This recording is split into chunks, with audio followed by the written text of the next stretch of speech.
London is the largest city in the world and has the most varied collection of cinema and theatre buildings. These range from the antique to the ultra-modern, from tiny 250-seaters to vast auditoriums of over 2,000. London still has the greatest number of legitimate theatres of any city, and there is usually a queue list of productions waiting to be staged in them. While the actual number of cinemas may have decreased over the years, there are probably more screens in London now than there have ever been. This film will be a resume of some of the theatres and cinemas in London's West End at the present time, and also a glance backwards at some of the cinemas that are now no longer with us. The Theatre Royal, Drury Lane, is London's oldest theatre, a playhouse having existed on the site since 1636. The Theatre Royal is entirely pre-Victorian in external appearance, and its facade is now the earliest of any of London's working theatres. Benjamin Dean Wyatt designed this neoclassical exterior in 1812, and the portico is an 1820 addition. The Russell Street colonnade was added by Samuel Beazley in 1831. Audiences that come to the Theatre Royal Drury Lane find themselves wandering in a veritable theatre museum before entering the auditorium. The staircase, rotunda and saloon are unparalleled in any London theatre for historical atmosphere and splendour. In the stalls and circle rotunda are statues and busts of Garrick, Keane and Ivan Novello, among many others. The comparatively modern auditorium is of considerable architectural quality in its own right. The style is Empire, and the present capacity of the theatre 2,283. The first permanent theatre was destroyed by fire and rebuilt to the designs of Christopher Wren in 1674. This was demolished and rebuilt by Henry Holland in 1794. After this building was destroyed by fire, it was rebuilt by Benjamin Dean Wyatt.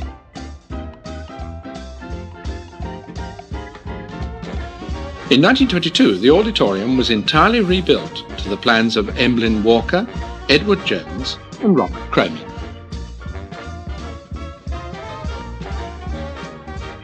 Some of the greatest musicals, both British and American, had their British premieres at Drury Lane.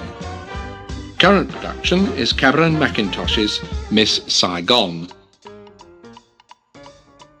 Historically, the Theatre Royal Drury Lane is one of the most important theatres in the world.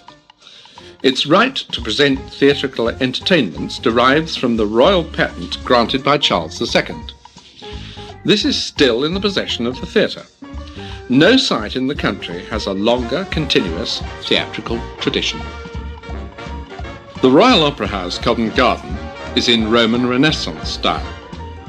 Opened in 1858, Edward M. Barry's building is the oldest complete theatre in London and is of great architectural importance.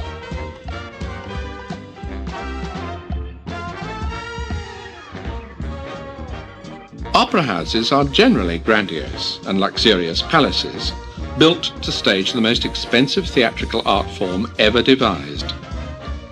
Our own Royal Opera House is no exception to this, and can take its place among the world's best. The auditorium is superb, with its famous crimson velvet curtains bearing the Queen's monogram. The Royal Opera House is one of the most beautiful theatres in Great Britain. Present seating is for 2,158.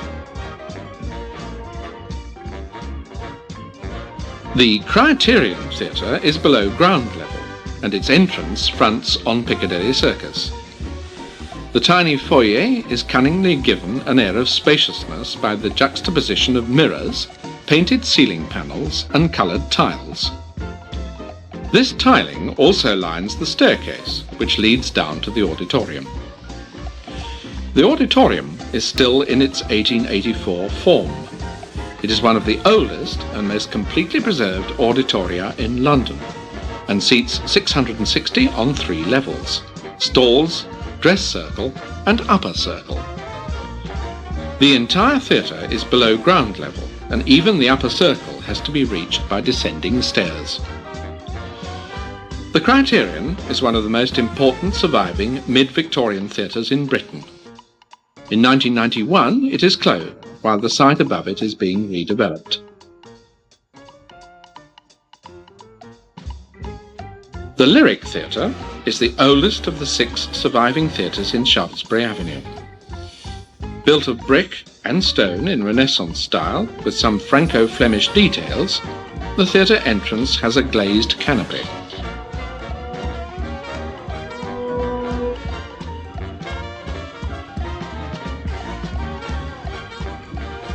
The Lyric, designed by C.J. Phipps, was opened in 1888. Its auditorium has all the charm and atmosphere of a late Victorian playhouse. It seats 948. Giant Corinthian columns frame the boxes, and attractive plasterwork decorates the large elliptical arch over the proscenium. The green circular ceiling centre follows the line of the upper balcony and encloses the auditorium. The Palace Theatre, Cambridge Circus, opened in 1891.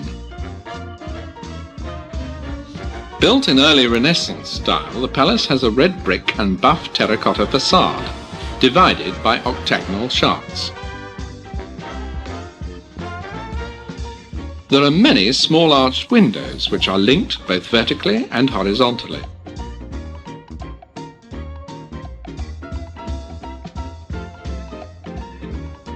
An imposing marble staircase extends from the upper circle to the basement.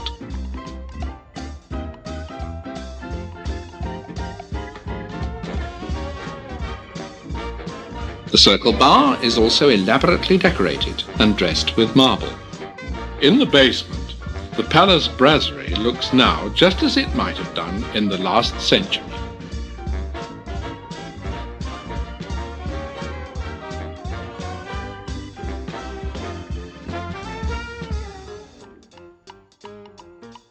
The palace is an outstanding Victorian edifice and was built for Richard D'Oyley Carte as the Royal English Opera House in 1891 to encourage the writing and production of homegrown grand opera, as opposed to the Gilbert and Sullivan operettas, of which he held the copyright and were being produced with great success at his Savoy Theatre in the Strand.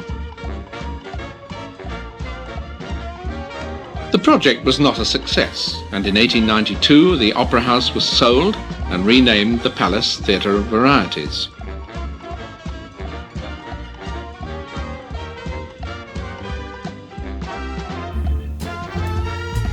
The opulent but now somewhat shabby auditorium has 3 balconies.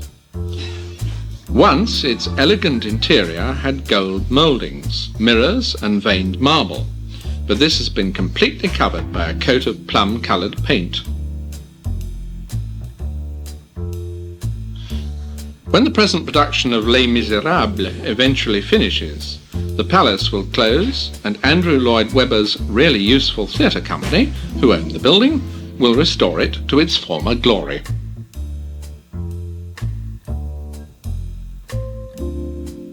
The palace seats 1,450, and its architects were T.E. Colcutt and G.H. Holloway. In the 30s and 40s, the palace became a cinema for short periods. Metro-Goldwyn-Mayer leased it for the Good Earth, and Gone with the Wind played concurrently here with the Empire and the Ritz.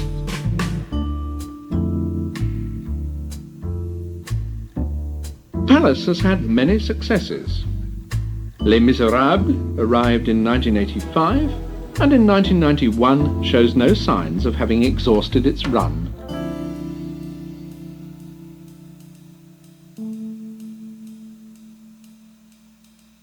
Wyndham's Theatre in Charing Cross Road has a distinctly French flavour. There are 3 major bays, and the windows have shell-shaped timpana over them.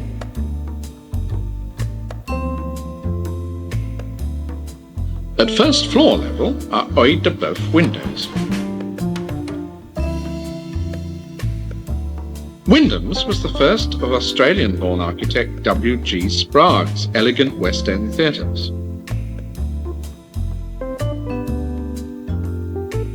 The foyer is circular. It is not large, but immaculately decorated. The French painter Boucher was the inspiration for the ceiling, which depicts angels and cherubs.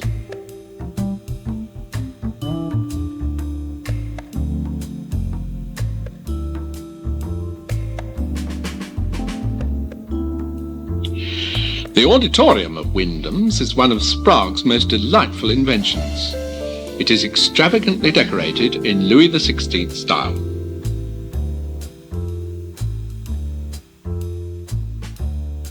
London in 1899 was very much influenced by the French, and at Wyndham's, Sprague blended various architectural styles into a very well-balanced whole. All his theatres are supreme examples of late Victorian Edwardian London. Many of London's superbly intimate turn-of-the-century playhouses were designed by him, including the Albery, the Strand, the Aldwych, the Queen's, the Ambassadors, and the St Martin's. Wyndham's is one of London's finest theatres, and under its present management, painstakingly restored and cared for. When the theatre opened, the public came to gaze at its delicate beauty. In 1991, audiences can still enjoy this jewel of a Victorian playhouse. Wyndham's now seats 769, but when it opened, it accommodated about 1,200 people, because the pit and gallery had undivided bench seating. Lack of stringent fire restrictions meant that there was no limit on how many could be packed in. The gallery is at the rear of the upper of the 2 circles. The 2 curving balconies are cantilevered, and the dress circle balcony front has painted panels on it.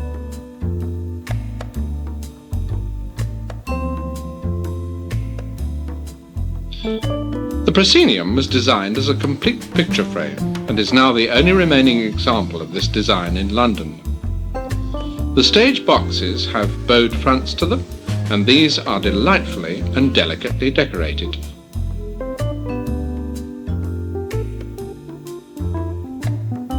The boxes are set between pilasters. They are forward of the side walls of the stalls and are supported by large brackets.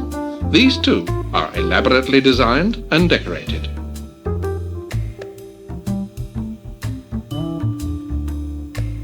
Possibly because of its position right by Leicester Square and in the very heart of London's entertainment land, Wyndham's has always been a most successful theatre. It opened on the 11th of November 1899.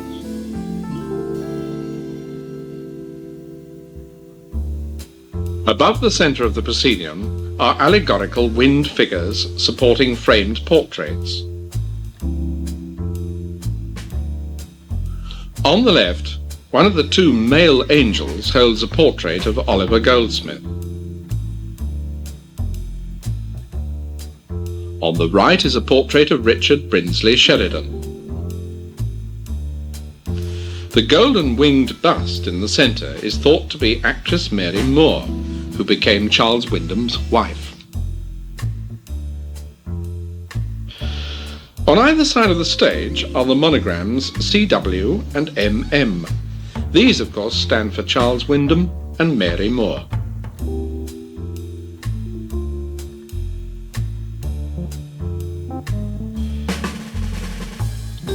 The elaborate festooned house curtain is the only example of a green house curtain in any London theatre. The Albery Theatre is in St Martin's Lane. It has a classical facade and is built in stone. The Albery is back-to-back with Wyndham's, and both have similar decorative late Victorian facades.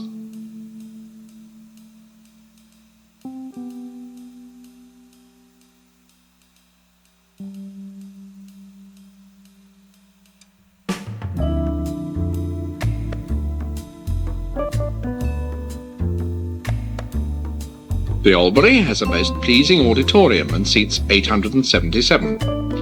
There are 3 variously curving cantilever balconies. The delicate plaster ornamentation of its Louis XIV period is adhered to down to the minutest detail. Much of its original opulence remains, and it is lovingly maintained. Above the proscenium are 2 golden angels. These represent peace and music. On either side of these are cupids, and these illustrate winter and summer.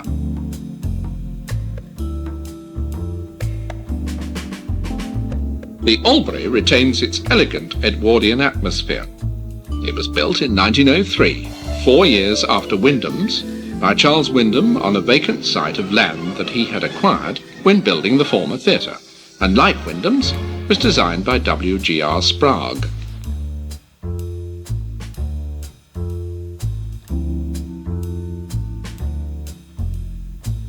For 70 years it was just known as the New Theatre, but in 1973 it was renamed the Albery, after Sir Bronson Albery, the dramatist, whose family had played a significant role in the history of the West End for more than a century. The portrait medallions in the auditorium are of French kings and queens.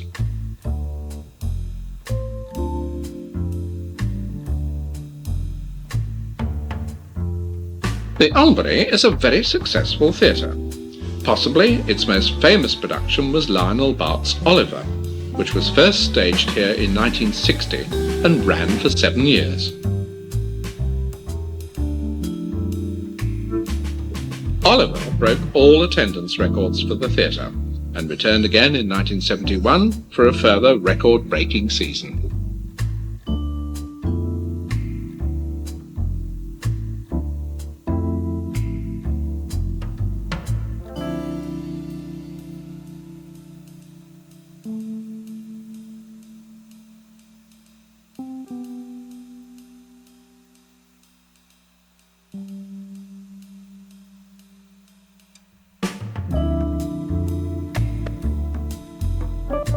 The London Coliseum was conceived as a magnificent and elaborately appointed variety theatre, and its silhouette is important in the view from Trafalgar Square.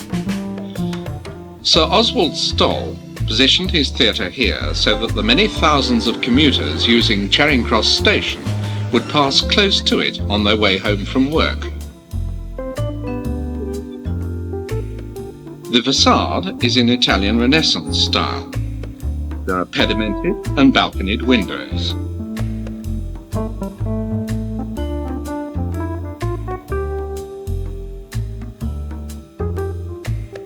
The main entrance is beneath a channeled square tower. The entrance has an iron-stayed canopy set in a giant 2-story archway.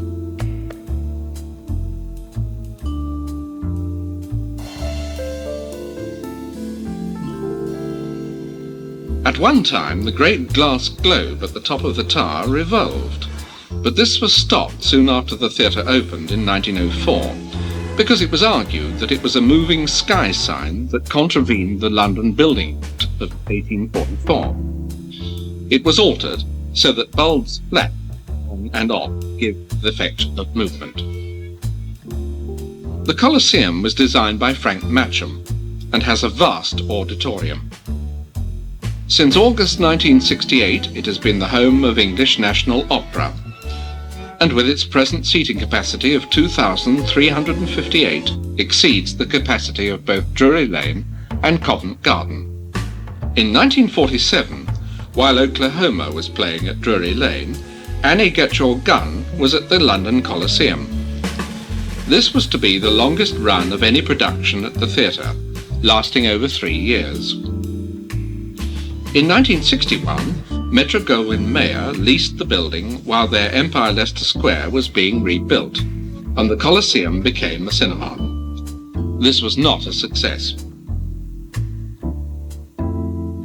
The Globe Theatre, Shaftesbury Avenue, is another theatre designed by W.G.R. Sprague. It opened in 1906. Together with the Queen's Theatre, it was designed as a single composition with closely similar architectural treatments to the two corners of the block. The symmetry was completely destroyed when the facade of the Queen's was rebuilt after war damage. There is an attractive oval gallery from which patrons can look down to the spacious entrance foyer. The auditorium is in a grand style, with Corinthian columns framing the boxes. The Louis XVI ornamentation and further columns recur throughout the interior. There are two cantilevered balconies, the lower one being elliptically curved. The Globe has a most impressive interior. It seats 885. The site of the London Palladium was once Argyll House, the London home of the Duke of Argyll. In 1860, the house was demolished and replaced by a Corinthian bazaar. This was later replaced by a circus, and when this failed, the site was once again razed and the Palladium built. Some of the Corinthian bazaar facade was retained by architect Frank Matcham, and with its 6 giant Corinthian columns on tall pedestals, statues at the centre and on either side of the roof, the Palladium could pass for a Baroque temple. Only the canopy gives away that the building is a theatre. The luxurious pre-auditorium areas, including the vestibule, the foyer, the main staircase and the bars, are still intact, and the generous space provided is fully utilised when a capacity audience of 2,298 pours out of the auditorium during the interval. Frank Matcham designed a big but remarkably intimate auditorium that is richly decorated. It is one of the most magnificent creations of the Variety Palace boom. Total cost of building the Palladium was £250,000, an enormous amount in 1910. The vast, richly adorned and gilded auditorium has 2 cantilevered balconies. Both have unsupported spans. Boxes are at 3 levels in paired arched niches, although for several years now the upper pairs have not been sold to the public. The style of the theatre is described as French Rococo.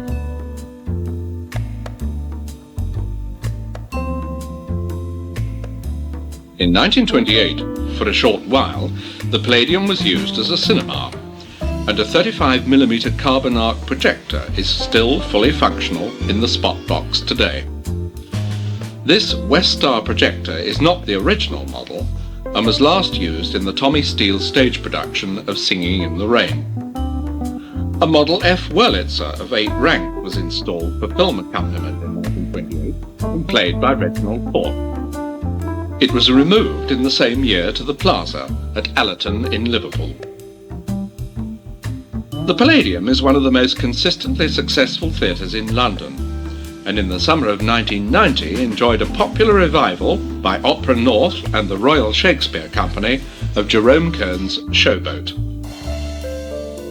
In the summer of 1991, Andrew Lloyd Webber's Really Useful Theatre Company staged a revival of Joseph and the Technicolor Dreamcoat, with some new music by the composer to extend the running time of the show. This production starred the Australian teenage idol Jason Donovan, and seemed certain to enjoy a very successful long run. The Palladium kept variety alive long after it was said to be dead, and this vast auditorium became familiar to millions on TV from the mid-1950s with a weekly variety show called Sunday Night at the London Palladium. It remains the home of the annual Royal Variety Performance that has raised many millions of pounds for charity. The Rialto opened in March 1913 as the West End Cinema Theatre. In 1924, it changed its name to Rialto. The auditorium originally seated 684. John Maxwell's Associated British Cinemas took it over in 1934, and in 1941, after repairs to bomb damage, it was leased by Lou Morris, who installed a Compton Theatre-owned electronic organ for Florence de Jong to play. In 1946, it was leased by Alexander Korda's London Films. In 1954, 20th Century Fox took the Rialto over, and in 1977, they disposed of it to Brent Walker. The Rialto closed in 1982, and although belatedly listed in 1989, remained closed and derelict in 1991. The New Gallery Cinema is situated behind one of the elegant buildings of Regent Street, and its entrance is dwarfed by the massive complex of offices and shops that surround it. Regent Street is of course one of the most fashionable shopping thoroughfares of Europe, and it is this that may have conspired to prevent the New Gallery from having been one of the most successful cinemas of London. Its location was just too far away from Piccadilly and Leicester Square. The cinema, as it is today, opened in June 1925. This auditorium had been remodelled from a 1913 cinema.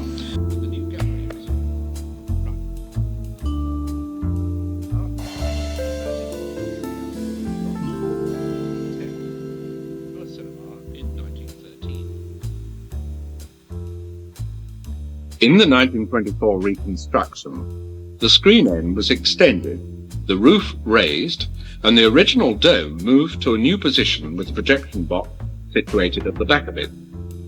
The new gallery had a very steep throw from the projector to the screen. The original seating capacity was increased from 800 to 1,450. A Model F Wurlitzer was installed, the third to be opened in the United Kingdom. Jack Courtney was the first resident organist, swiftly followed by Reginald Fort, with Florence de Jong as orchestral organist. Florence remained at the New Gallery for 13 years. The New Gallery opened as Provincial Cinematograph Theatre's West End Showcase Cinema, and when PCT were taken over by Gaumont British in 1928, the theatre passed to them. For many years, the offices of the exhibition interests of the Gaumont British Picture Corporation were within the office block surrounding the entrance to the cinema. The New Gallery enjoyed its greatest success as the West End premiere house for Snow White and the Seven Dwarfs and other Disney full-length cartoon features. But in January 1952, the Rank organisation leased it to Regent Film Distributors, and in September 1953, disposed of the building to the Seventh-day Adventist Church.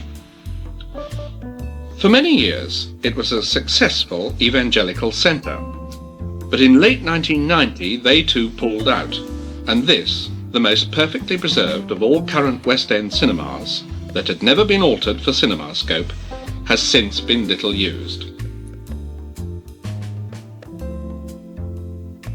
The Plaza, Lower Regent Street, opened in March 1926. It was built by Paramount Famous Players to be their British Showcase Theatre, and was originally to be named the Players Theatre. The Plaza has an imposing corner entrance that faces towards Piccadilly Circus, and this may be why it has always been a most successful cinema, while the New Gallery, further up Regent Street around the corner, and not visible from Piccadilly Circus, proved not to be. The Plaza was designed by Frank Verity, but he was much influenced by the Paramounts that had already been built in the United States. The foyer was particularly lavish, and furnished and fitted with many genuine antique Italian items. The whole of this 1,896-seat cinema was in the Italian Renaissance style. It had a sense of classical grandeur that was derived maybe from its tall doorways and lofty ceilings. The Plaza had two balconies, the lower one, or Royal Circle as it was called, being very small, and seating only 84. This was really more of a mezzanine floor. An entry led directly from the ground foyer. Above was the balcony, which seated 674, and the stalls, which were in fact below street level, seated 1,138. The plaza had a 15-rank Wurlitzer organ, the first with the console on a lift, and for a while a court injunction prevented a stop at 32-foot pitch from being played, as its sound and vibration upset a tenant in nearby flats. The plaza had no difficulty in remaining one of the pre-eminent West End cinemas, but in 1967 succumbed to subdivision into two. The original architects, now Verity and Beverley, extended the floor of the balcony forward to the rear of the former fly tower and created an auditorium seating 820.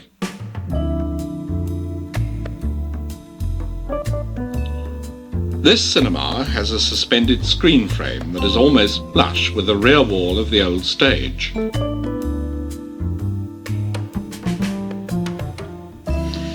In front of this screen are a pair of side-opening screen tabs that in America would be called the title curtain. These are unusual in that they are made of gauze and the screen and masking can be seen through them. The masking too is unique.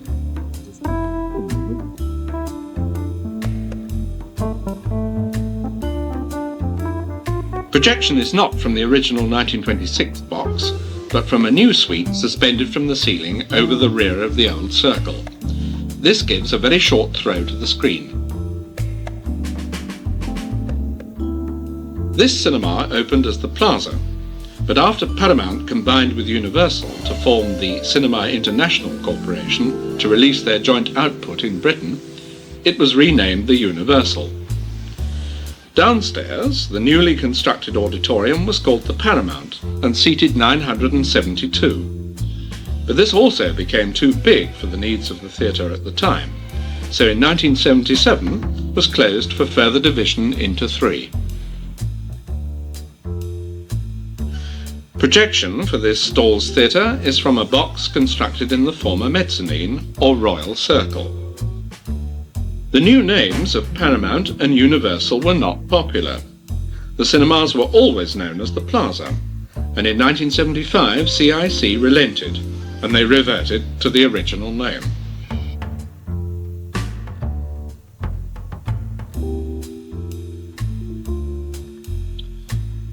At the present time, the two small auditoria at the rear of the old stalls have a seating capacity of 163 and 181 respectively. Neither are distinguished in any way and are only identifiable by their differing colour schemes.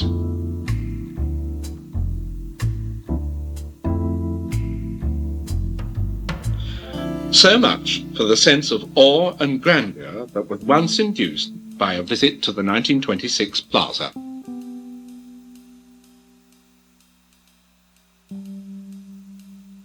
This Italian and Spanish Renaissance-style theatre has been called the Canon since 1985, but it was built as the Carlton. In 1979 it was taken over by Classic, and they divided the auditorium into three. The Carlton in the Haymarket is a very dignified and impressive building that makes a clear statement of its purpose. When it opened, the facade was said to have a good pyramid composition, with an excellent spacing and rhythm of its voids, which gave a sense of solidarity.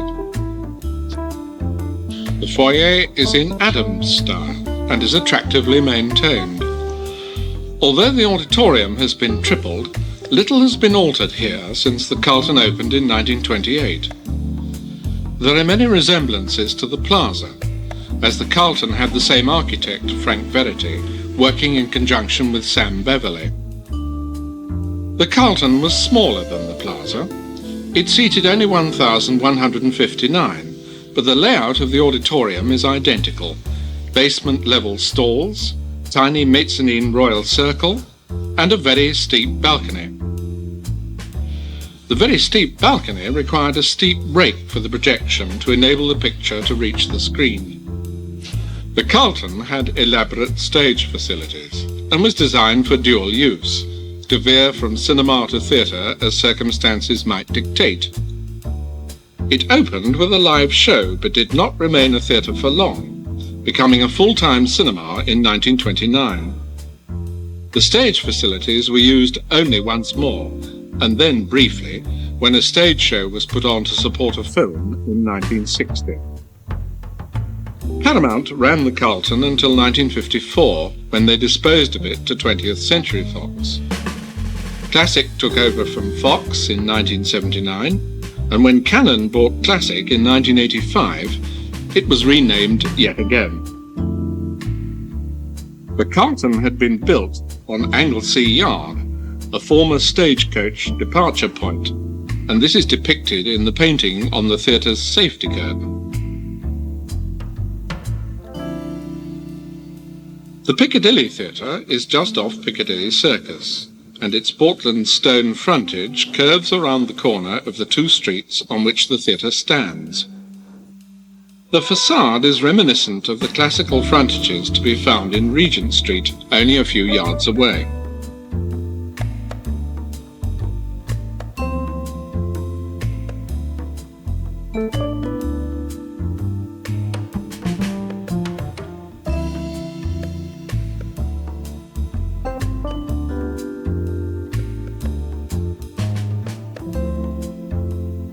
From the entrance foyer and ticket lobby, steps lead down to the basement level stalls, and above the foyer is the circled bar, decorated and fitted with elaborate Art Deco features.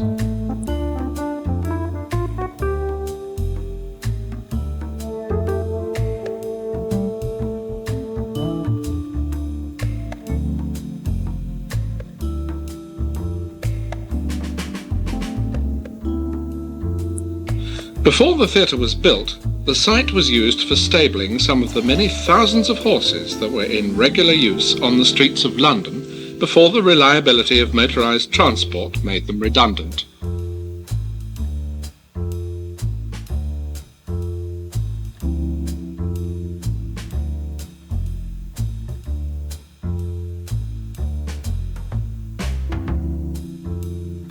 The Piccadilly was one of the largest theatres built in London during the 1920s.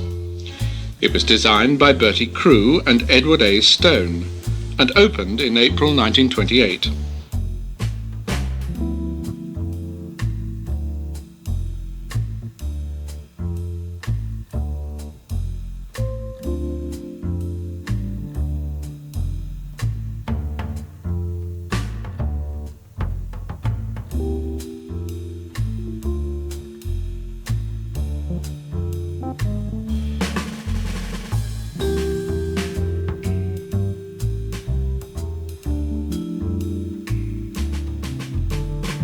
Being so large and luxurious, the Piccadilly seems to have been designed more for space and comfort rather than atmosphere.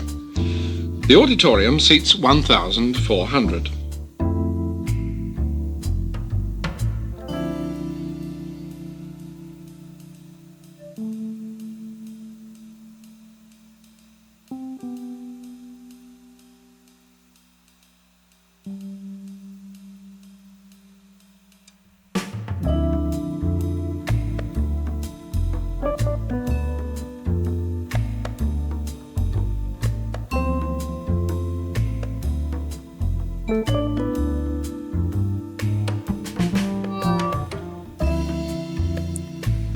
The promoter of the Piccadilly Theatre Company was impresario Edward Lorillard, and the interior was designed in a modern style by French designers Marc-Henri Levy and Gaston Laverde.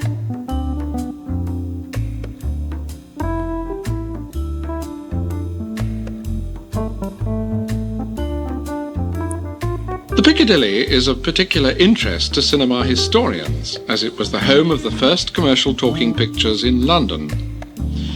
In September 1928, just 5 months after it opened, Warner Brothers, who had no theatre of their own in London, leased the Piccadilly as their Vitaphone theatre.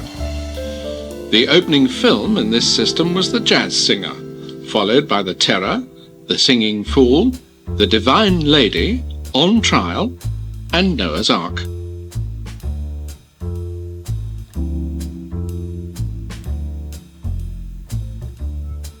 The Piccadilly reverted to live theatre in 1930, but was frequently used for trade shows during the rest of that decade. It was last used as a public cinema in 1972, when it screened a revival of Oliver.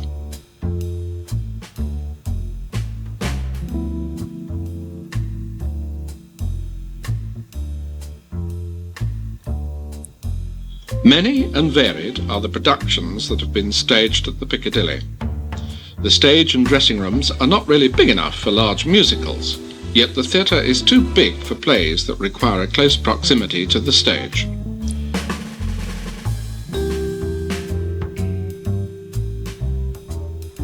Noel Coward's hugely successful Blithe Spirit was premiered at the theatre, and Who's Afraid of Virginia Woolf ran here in 1964 and Gypsy in 1974, among many other successes.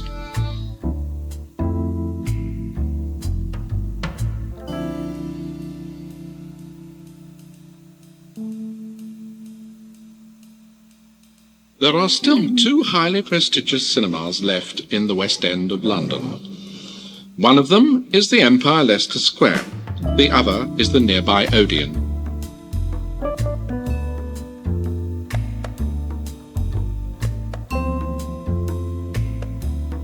The Empire opened in 1928 on the site of the former Empire Music Hall that Metro-Goldwyn-Mayer had acquired in 1925.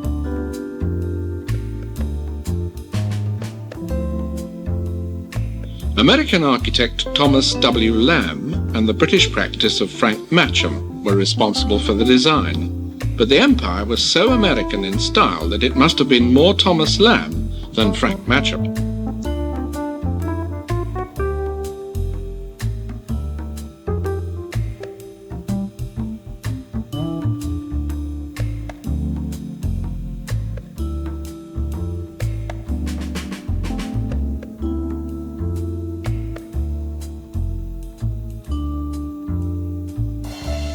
In 1961, the interior of the Empire was gutted and the original entrance divided into two, one for the new Empire Cinema and the other for the Empire Ballroom.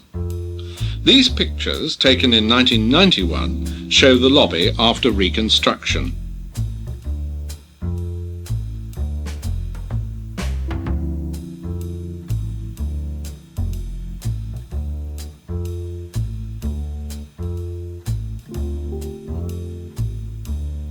Originally, the grand foyer was opulently decorated and ostentatiously ornate. There were huge mirrors and Corinthian pillars. The Axminster carpet covering the floor weighed a ton. Above the steps leading down to the stalls was a copy of the MGM logo, and above this, a large bejewelled crown. The original stall's foyer was not brightly lit, so that patrons would be prepared for the darkness of the auditorium after passing through the brilliance of the grand lobby. From the grand foyer, two flights of carpeted marble steps led up to an elaborate lobby situated over part of the stall's foyer.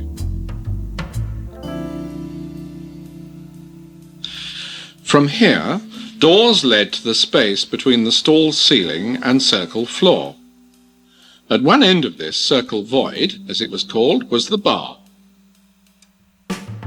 Alongside this, and up three more marble steps, there was a fountain, and on either side of this, the entrances to the ladies' and gentlemen's cloakrooms. These anterooms were stylishly furnished and provided a smoking area. American fire regulations forbade smoking in the auditorium, and although this restriction did not apply in London, the American regulation was incorporated in the Empire's design. Beyond the bar was an area where teas and light refreshments were served. It too was sumptuously furnished. When the Empire began to accompany its film presentations with stage shows in 1949, This is where the cast rehearsed and relaxed while the feature film played in the auditorium. At royal premieres, it was here that distinguished guests and visiting screen celebrities were presented. In 1991, the space below the raised rear seats of the auditorium is still used as a foyer. Although it looks as if it might well be the old circle void remodelled, this is apparently not so. The present Empire's foyer is of completely new construction and is not in precisely the same position as the old one. In the 1989 £2 million refurbishment, a 40-screen video wall was installed. This advertises current programmes at both the Empire and other CIC West End outlets.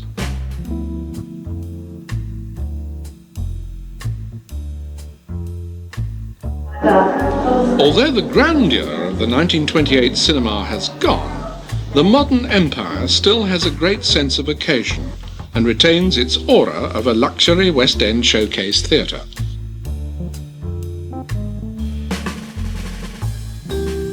In 1928, long sloping passageways used to lead from the circle foyer to the cross aisle between the rear circle and the loges, the name that the American-influenced Empire gave to its front circle seats.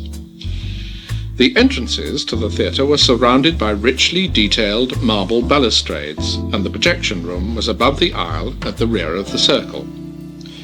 Inside the projection room were 3 simplex projectors, archaic-looking arc lamps and 2 Brennographs.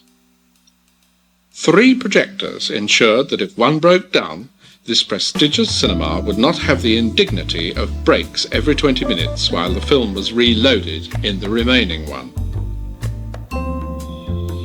In 1991, the Empire's projection room is constantly kept up to date.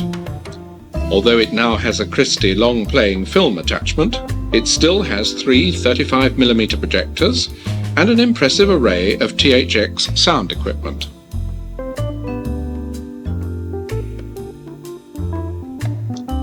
In the 1928 auditorium, there used to be 1,916 seats in the stalls or orchestra floor.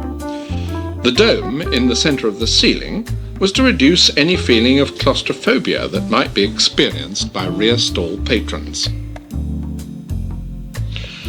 The circle seated 1,418 and legroom was very restricted. In 1954, the steppings were altered and spacing improved. At the same time, the rake of the balcony was increased so that the lower edge of the cinemascope screen could be seen. The old Academy ratio screen had been set well back on the stage, but the cinemascope one had been brought forward to just behind the main house tabs.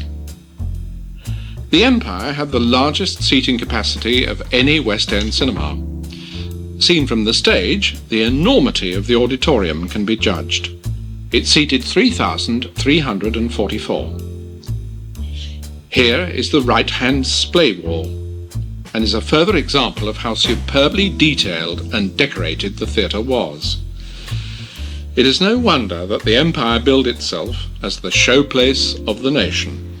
It really was the most sumptuous cinema ever built in the West End. Had the Empire still been here in 1991, there is no doubt that the alterations, which happened in 1962, would never have taken place, for the interior would have been the subject of a preservation order. Instead, in May 1961, the Empire closed and the interior was gutted. The auditorium was divided longitudinally. The downstairs was transformed into a dance hall and the upstairs into a completely new cinema.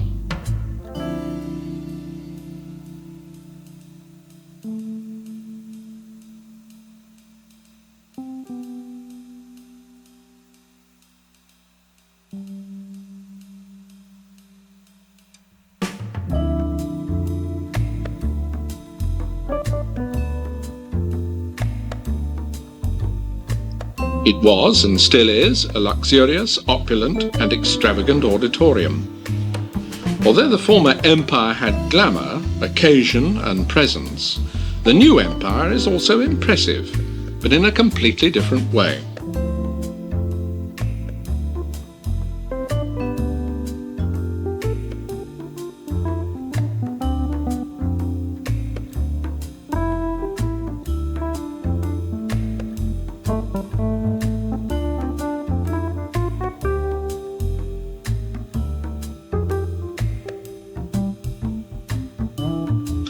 This new auditorium is essentially as it was when it reopened in 1962, but in 1990 it was extensively upgraded and refurbished.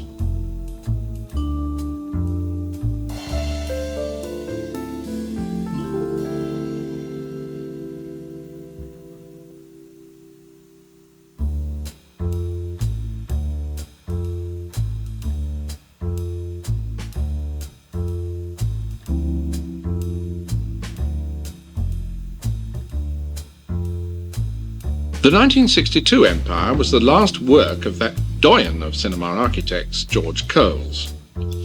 It was his only major post-war cinema project and also his swan song, as he died in 1964.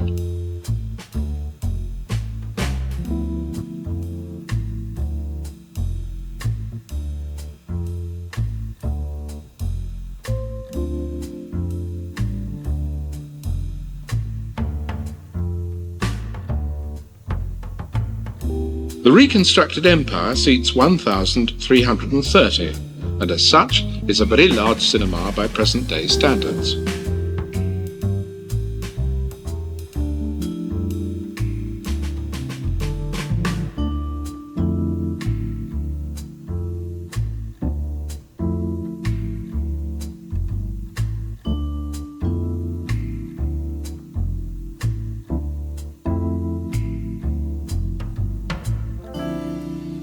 Recessed strip lights behind coves in the walls and ceiling can be set to a single colour, to a revolving colour sequence, or to a pattern of colours. These are controlled from the computer in the projection room.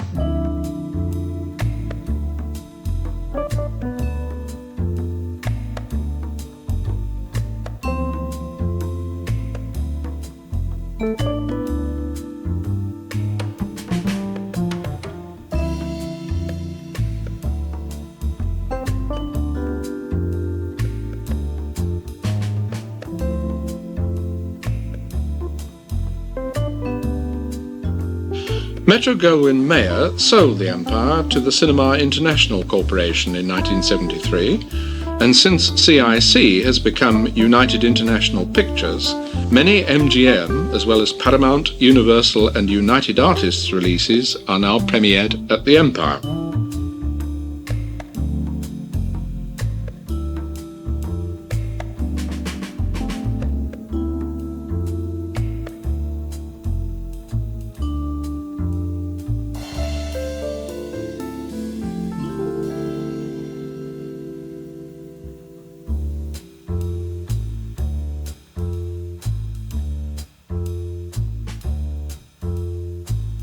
The Empire advertises itself as the most spectacular theatre in the world, and one of the 3 laser light shows introduces each programme.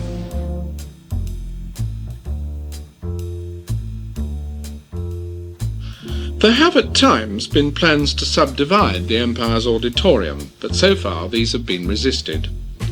Instead, a former storeroom has been converted into a very irregular shaped auditorium named Empire 3.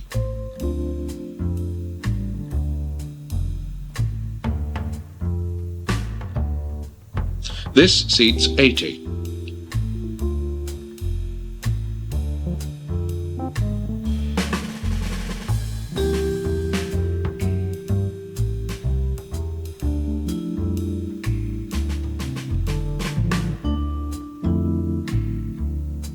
Next door to the Empire used to be the Ritz Cinema.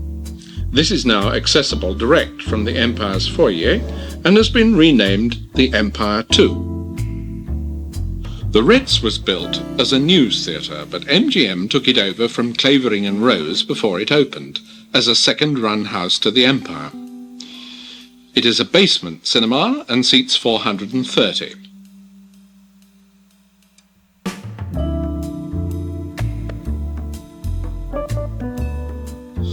The Ritz, now Empire 2, opened in November 1937.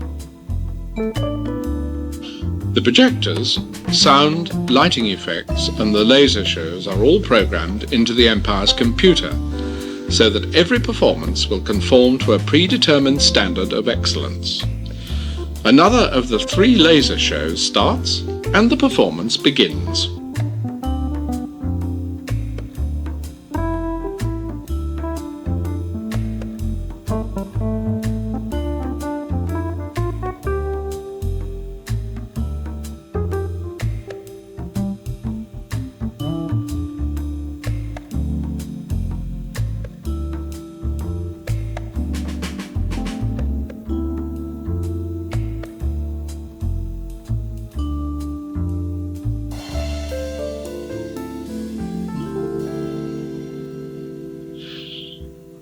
The Regal Marble Arch stood on the corner formed by Oxford Street and Edgware Road.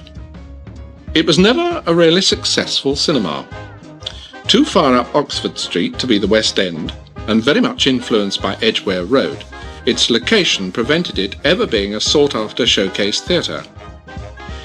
It was built for A.E. Abrahams, the entrepreneur who built cinemas and then leased them out when they were completed. This was not his most successful venture. Warner Brothers premiered many of their productions here before their own theatre opened, and the Regal hosted many Columbia pictures. Associated British Cinemas operated the Regal from 1929 until 1945. The Regal was a large theatre, seating 2,400. Clifford Aish was the architect, and Charles Muggeridge designed the interior. Odeon Theatres acquired the Regal in 1945, and the first general film distributors' reserved ticket presentation, Caesar and Cleopatra, opened here at greatly increased admission prices and separate performances. This certainly put the Regal, now Odeon, on the entertainment map. The theatre gradually became more and more dilapidated, and in 1962 some of the decorative plaster collapsed. Luckily, there were no injuries. The cinema closed in March 1964, and a new Odeon was incorporated in the rebuilding scheme. The new Odeon Marble Arch is a lavish replacement for the old Regal, later Odeon on the same site. It opened in February 1967. The new Odeon was designed by T.P. Bennett and Sons, a company that seems to have been contracted to the Rank organisation for their post-war work, as the Harry Weedon architectural practice had been in Odeon Theatre days. They designed an auditorium which sits on the corner formed by Oxford Street and Edgware Road, above shops at street level. Behind the theatre, as part of the redevelopment scheme, is an office block. The cinema entrance is no longer on Oxford Street. As if even more to identify it with the secondary shopping location of Edgware Road, instead of the more prestigious Oxford Street, the theatre's entrance has been displaced to a few yards down Edgware Road. To gain admittance to the theatre, patrons have the option of a lengthy ride up on a somewhat slow escalator, or a steep walk up several flights of stairs. The stalls and the circle foyer areas are thus well above street level, and the stalls foyer and sales area are particularly spacious.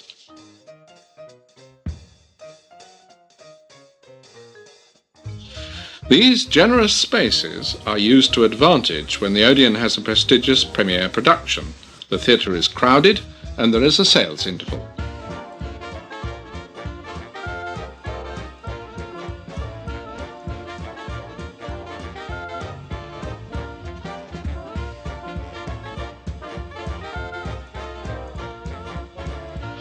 The auditorium is attractively decorated in a very modern way.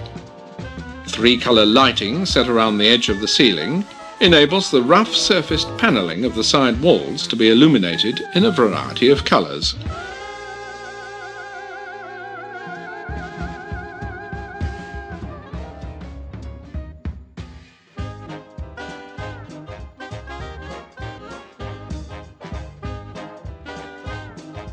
This lighting is usually arranged to be a contrast to that of the screen curtains.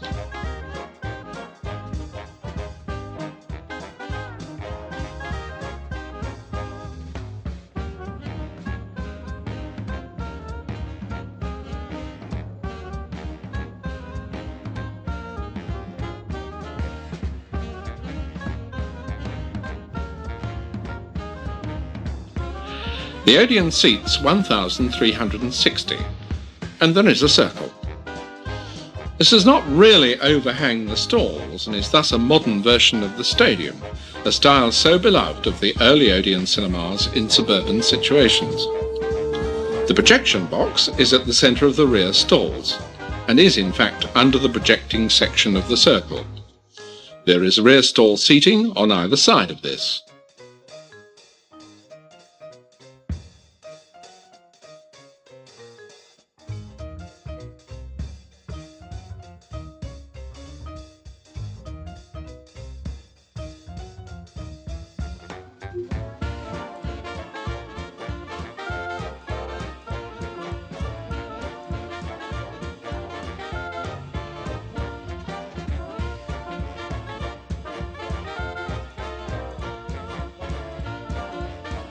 When the cinema opened, it had an enormous, deeply curved screen, and seen from any seat in the stalls, the effect was spectacular.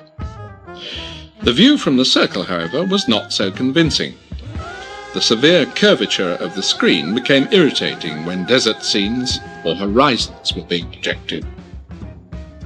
When a restored 70mm print of Lawrence of Arabia was due to be shown as part of a revival, Sir David Lean, the film's producer, objected, and a new, flatter screen was installed.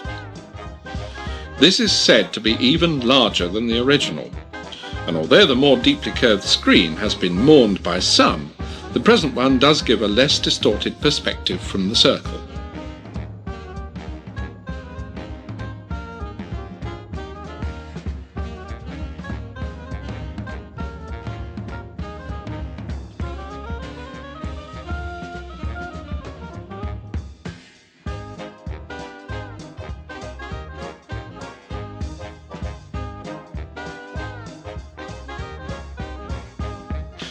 The Metropole opened in December 1929. It was the first large-capacity cinema to be opened at Victoria. The Metropole was an early super cinema of the Hyams brothers, who had taken over the scheme from Harry Pearl. It was to have been called the Broadway.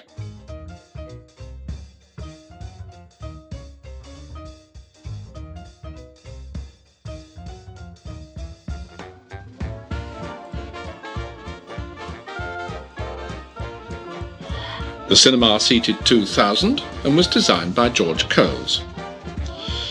It was never a particularly exciting cinema, and in the early 1960s, when the original proscenium was swept away to permit the installation of a 70mm screen, it lost whatever character it might once have had.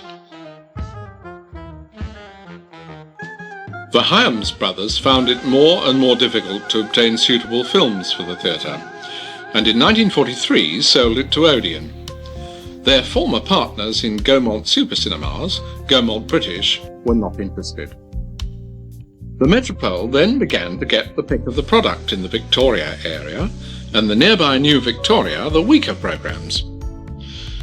The Metropole closed after being sublet in 1984, and the auditorium has since been demolished. The exterior facade has been retained, and the entrance hall is now a restaurant. The Regal Marble Arch was at one end of Oxford Street.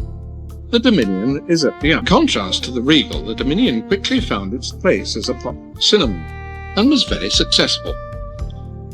The Dominion had been built as a theatre, but its vast size proved it quite unsuitable for regular stage presentations.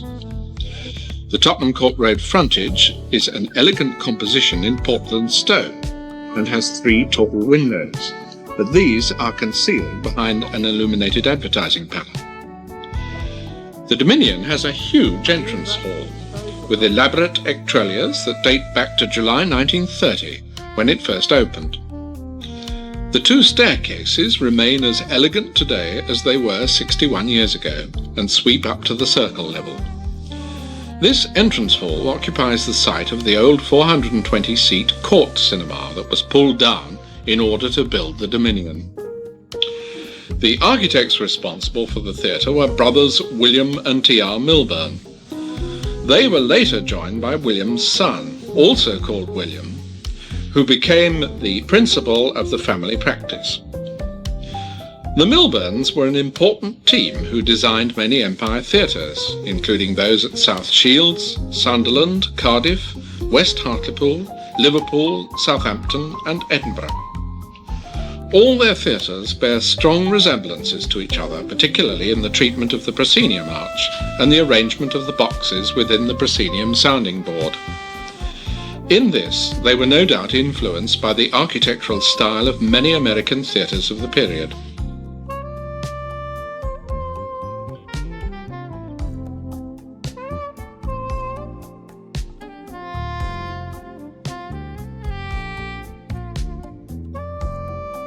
The Dominion was large.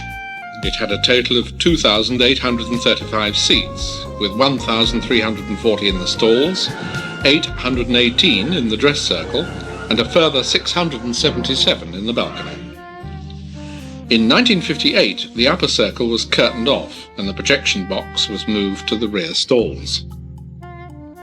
The Dominion showed films as part of the Gaumont British circuit for most of its life, and GB installed an organ in 1933. After the introduction of the Todd AO widescreen system, it became an eagerly sought-after outlet by American distributors for such epics as South Pacific, Porgy and Bess, Cleopatra, and The Sound of Music.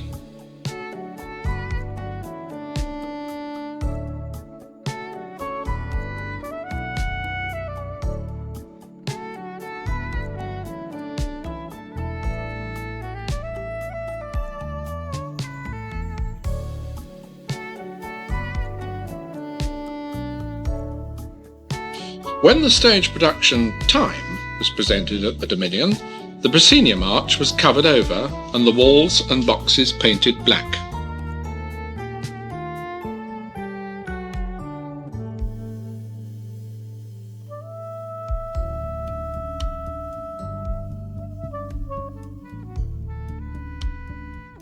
In August 1991, it was announced that the Dominion had been acquired by the American Nederlander organisation and would be operated by Apollo Leisure, so the future of the theatre seems assured at the present time.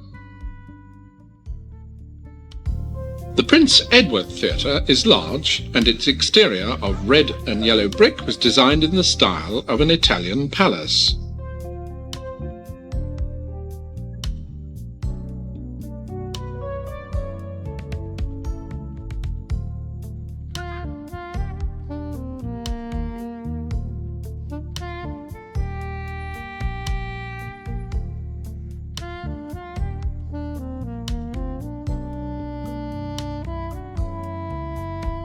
Its severity is broken by rows of windows originally fitted with green shutters and heavy overshadowing eaves. It thus resembles the Astoria Streatham. The facade is decorated with 4 pillars, and behind this is a spacious circular lobby lit by a large chandelier.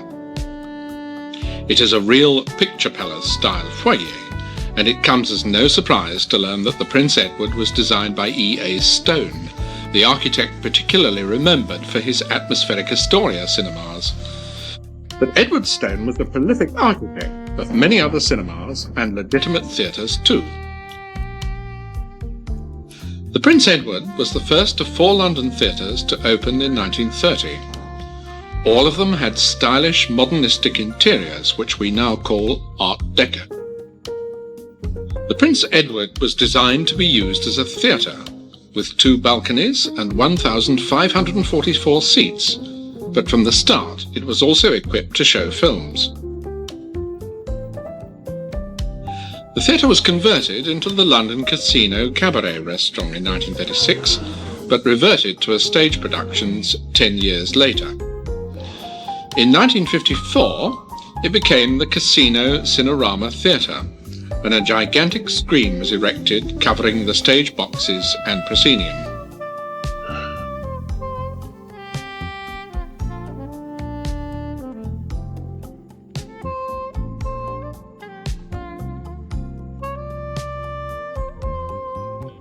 In 1974, it had already been taken over by EMI, and while Luke Grade searched for suitable productions for the theatre, it ran as a cinema.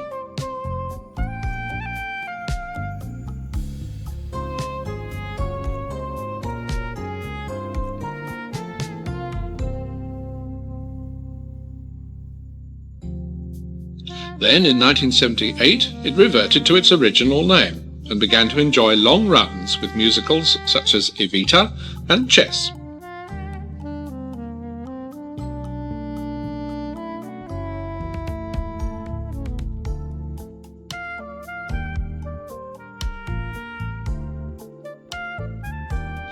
In September 1990, Anything Goes had finished, and the front stall area was under reconstruction for the next musical production, Children of Eden. This was not a success, and the production was short-lived. The Cambridge Theatre was built by Bertie Meyer on a plot of ground at the corner of Earlham Street and Mercer Street. The theatre was in a very modern style, both externally and internally, and this was much commented on when it opened. The Cambridge has a symmetrical design, and the exterior walls are faced with stone. The metal windows, the entrance canopy, and the display sign were all originally painted Cambridge blue. Many London theatre sites are awkwardly shaped, and the Cambridge is no exception. Arrangements for the position of pre-auditorium spaces, and indeed the auditorium, stage and dressing room accommodation, have presented countless architects with seemingly insurmountable problems.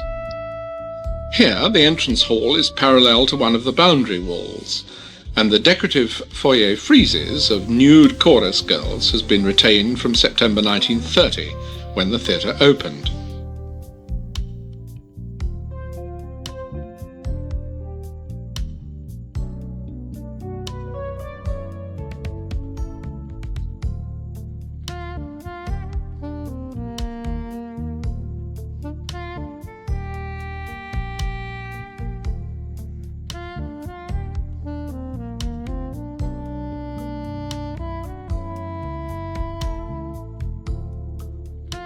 The Cambridge had a complete overhaul when it was acquired by the Stoll Moss Group in the 1980s, and all parts of the interior now gleam. The shape of the auditorium is unusual, since both the vertical and horizontal sections of the roof are elliptically curved. Across the ceiling, the ribs advance towards the proscenium, and each contains concealed lighting.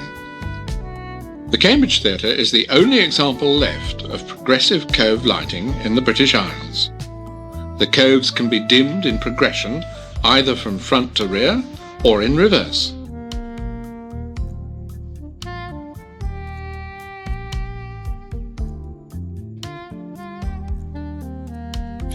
During the intervals, lights are also raised progressively. The progressive cove lighting at the Cambridge is new. Although installed when the theatre opened, it fell into disuse and was replaced in a 1950 redecoration scheme. It has only recently been reintroduced. Progressive cove lighting is expensive to install and labour-intensive to maintain.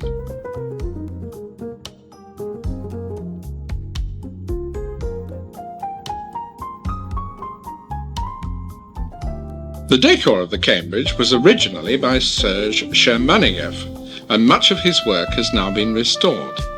The theatre seats 1,275.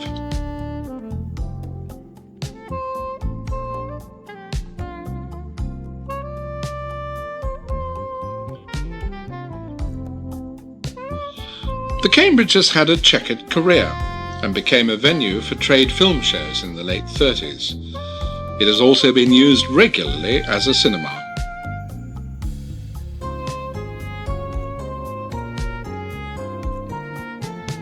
One of the greatest successes staged at the Cambridge was in 1963, when Tommy Steele portrayed Kipps in the British musical Half a Sixpence.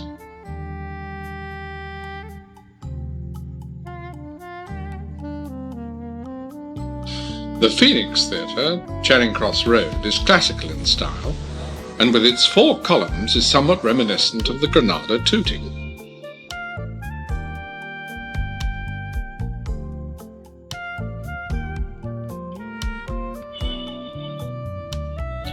The Charing Cross Road entrance is not, however, the main one. This is in Phoenix Street.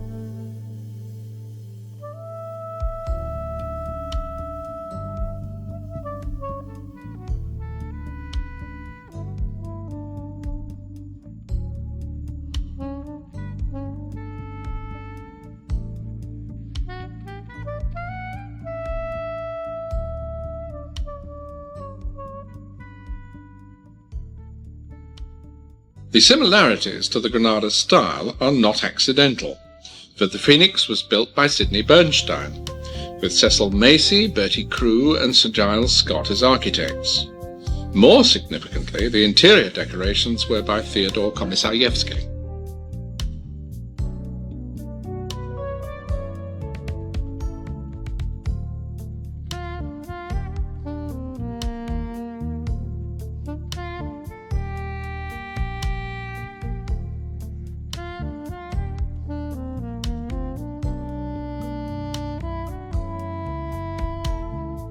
The atmosphere of the 1930s permeates the Phoenix. It has Art Deco fittings, mirrored corridors, and patterned ceilings.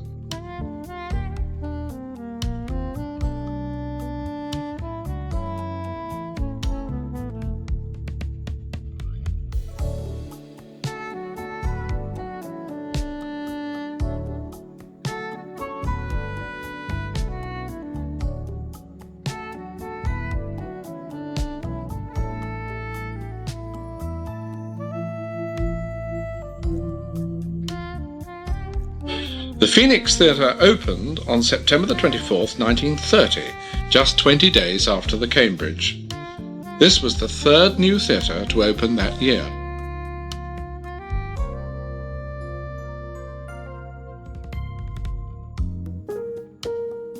The Phoenix has not been a greatly sought-after theatre, but has had its share of successes. Noel Coward was very fond of the theatre in its early days, but more recently it had a very successful premiere production of Into the Woods.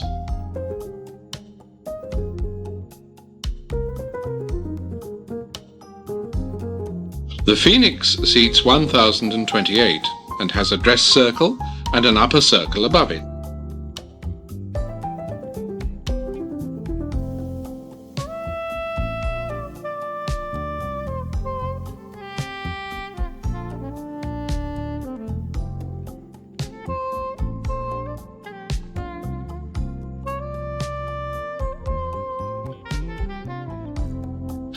Contrasted with its Art Deco fittings, the classical is represented in the auditorium by many panels painted by Vladimir Pelunin.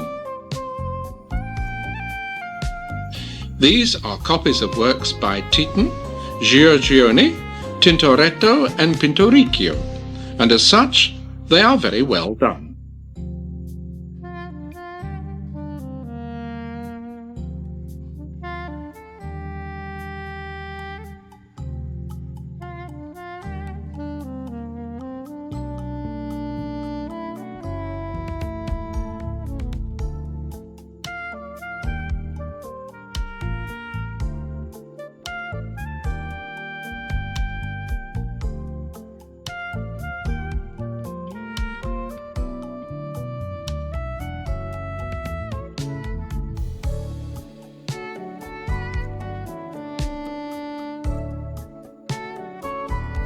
The Phoenix has been used as a public cinema from time to time, but had very extensive use for trade film shows during the 30s and early 40s. The popularity of theatres as venues for trade shows is because theatres are for the most part empty during the day when the trade shows are held, whereas West End cinemas open to the public around about noon. In their heyday, West End cinemas were on screen as early as 10.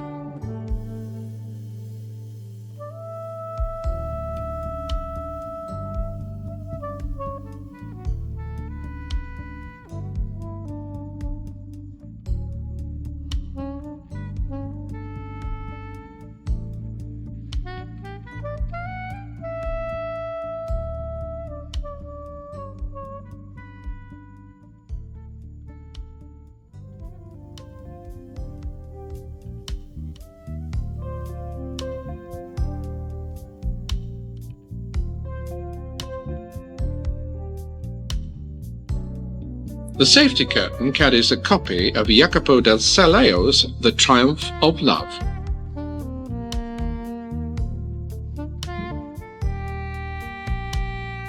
The Whitehall Theatre, with its tower-like facade and tall windows, gives an impression of being very brisk and up-to-date. Its clean and simple line suggests an atmosphere of comfort combined with alertness. The Whitehall is yet another theatre designed by E.A. Stone, and its facade has distinct resemblances to those he later designed for the Astorias at Brighton and Southend. The tall windows with curved top segments seem to be a particular trademark of his later cinema work. The vestibule is lined with satinwood and leads directly off the street. The bars are something like a saloon on an ocean liner, and could be a delicate complement to the time when the site the Whitehall occupies was Ye Olde Ship Tavern. The auditorium is a delight in black and silver. Black is usually avoided, as it is normally thought too sombre, but at the Whitehall it is so skillfully used that when blended with silver and green, it presents one of the brightest colour schemes to be seen anywhere.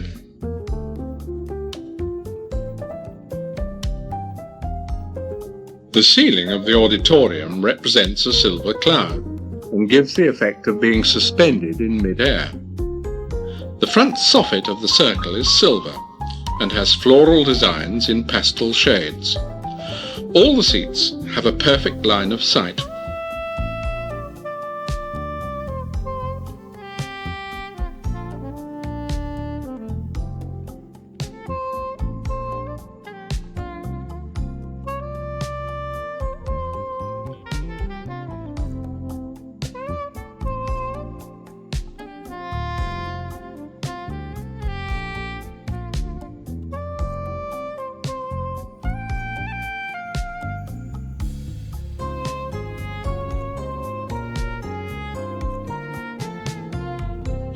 Great columns of modern design sweep onto the recessed stage.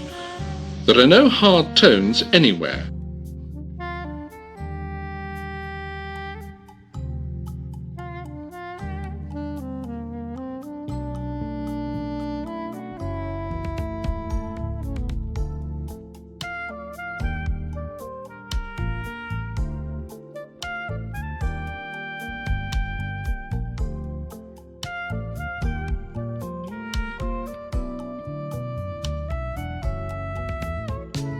The Whitehall opened on September the 29th, 1930, 5 days after the Phoenix, which made it the fourth theatre to open in that year.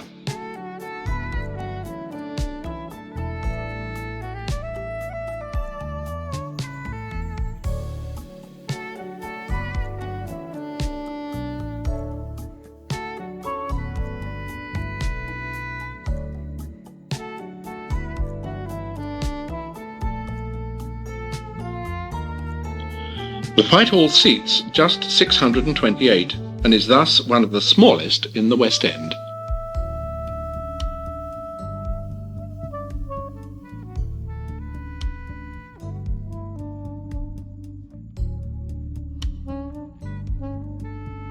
Possibly it is best known among the older generation for Phyllis Dixie, the West End's first stripper, who performed here. When these shows ceased in 1947, the theatre became even better known as the home of the Brian Rix farces.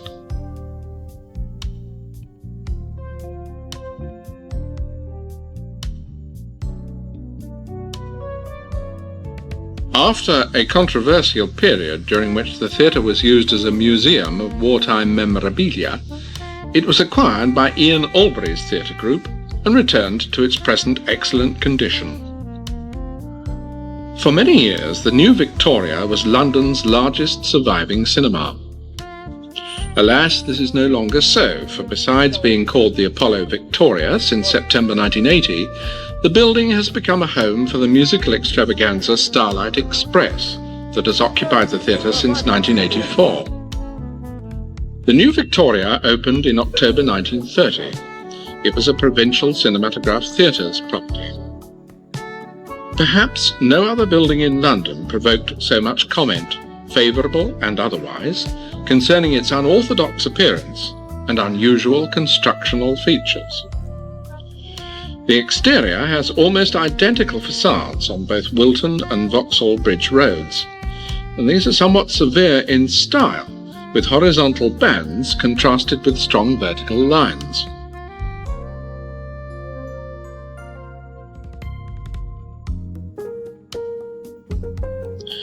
Steps lead into a spacious foyer area that stretches the entire width of the building.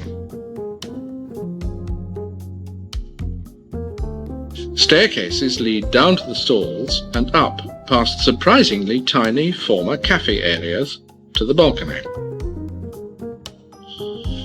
In planning the cinema, architect E. Walmsley Lewis encountered considerable difficulties, owing to the rectangular shape of the site. Due to the high cost of acquiring the site on which the theatre stands, it was essential to provide as many seats as possible to make the project viable. 2,600 was the aim. To attain this, the whole of the stalls was placed below street level, and the side gangways are actually situated under the pavement in Wilton and Vauxhall Bridge roads. Above the stalls, the large single balcony extends the full width of the building, with seating for 1,076. When it opened, the new Victoria was quite different from any other cinema. It was in line with current continental practice and had a distinctly Germanic feeling. The new Victoria is considered to be the great original among Britain's cathedrals of the movies. There may be traces of the Egyptian perpendicular around the proscenium, but the rest is an underwater theme, with webbed light fittings like seahorse fins made of fluted plaster. The decorative motifs consist of wriggling fishes, mermaids, and streams of bubbles. In 1972, the new Victoria became one of the first cinemas to be listed for its architectural significance. Audiences declined at the new Victoria, and in November 1975 it closed as a cinema. The Rank organisation let the theatre immediately for live shows, but these did not seem to work until Apollo Leisure took Rank's lease over in 1980 and purchased its freehold in 1982. The present Odeon West End has had several previous names. It opened as the Leicester Square Theatre in December 1930 and has been briefly known since as the RKO and the Olympic.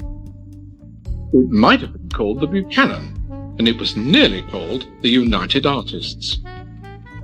The Leicester Square Theatre was a project of actor-manager Jack Buchanan, but owing to some confusion at the time of acquiring the site, not enough ground was purchased and a full-size stage was not possible.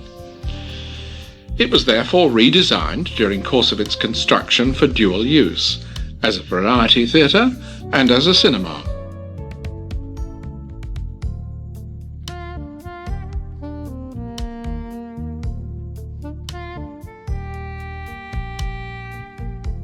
Restrictions on the size of the site also meant that to gain a capacity of 1,760 seats, it had to be a very tall, upright auditorium on 3 levels.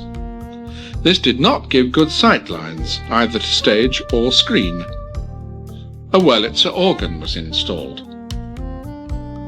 When Jack Buchanan aligned himself with the General Cinema Finance Corporation in 1937, it became the first West End cinema to be controlled by General Film Distributors, who had been set up by C.M. Wolfe and J. Arthur Rank. J. Arthur Rank now had an interest in the West End, long before there was any suggestion that he would eventually control Odeon theatres. In 1946, J. Arthur reorganised his interests, and the Leicester Square Theatre passed from GFD to Odeon. In April 1968, the theatre was closed and totally reconstructed.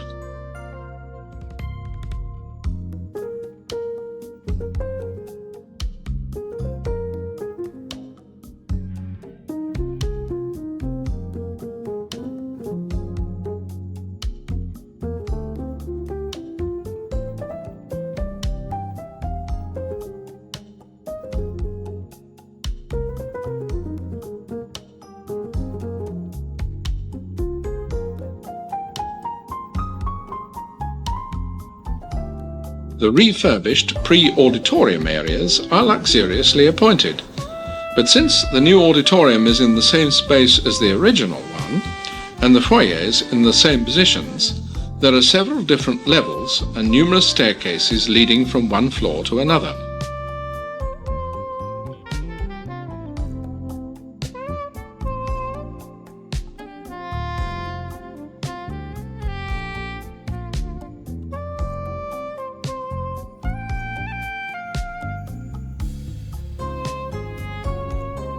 To commemorate the founder of the theatre, on the first floor is the Jack Buchanan Bar.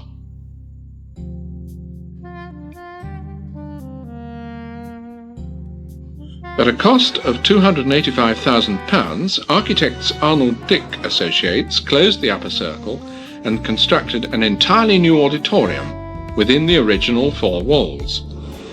The new interior was designed by Cassidy, Farrington and Dennis.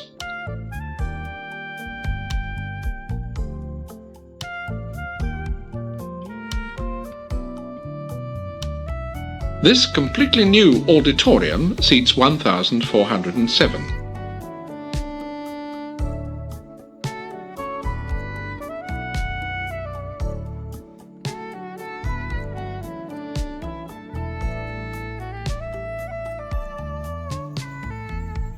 There are 900 seats in the stalls and 507 in the circle.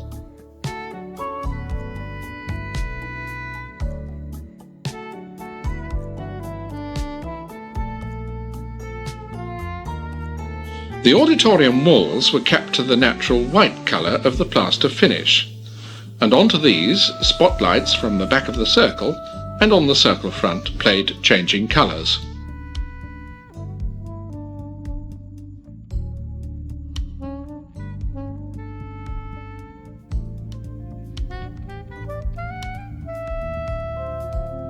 The concealed trough lighting extends all the way around the edge of the circle and is intended to give the impression that the circle floats in space.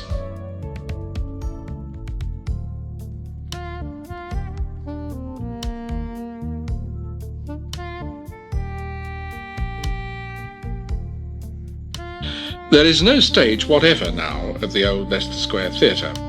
Instead, the screen is set back to within a few feet of the rear boundary wall. The space behind it is only large enough for the loudspeakers. When this totally reconstructed auditorium opened in December 1968, it was not received with any kind of rapturous acclaim. Instead, it was considered very drab, functional and impersonal. 23 years later, in 1991, its very size makes it impressive. And the Odeon West End and the Odeon Leicester Square are the only West End cinemas in which it is possible to sit under a balcony.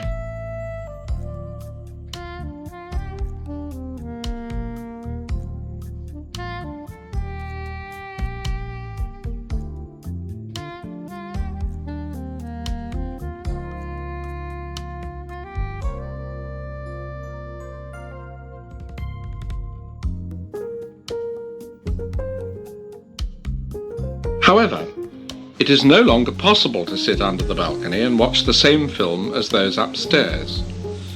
The old Leicester Square Theatre, now Odeon West End, closed its doors at the end of business on July the 11th, 1991, and the interior of 1968 was divided into two. The Rank organisation have completed a very tasteful and thorough reorganisation of the interior in just 3 months. The former circle has been extended over the stalls, and on this a new proscenium, screen and curtain has been constructed to make it into a 503-seat upstairs cinema.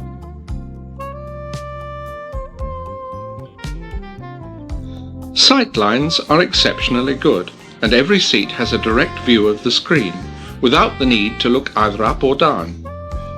At a later date, there are expected to be some flow neon decorative features installed on either side of the proscenium.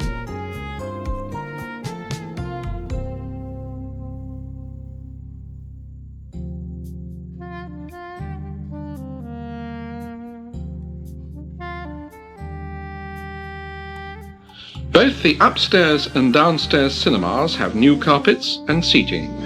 The seats are covered in a mid-brown fabric.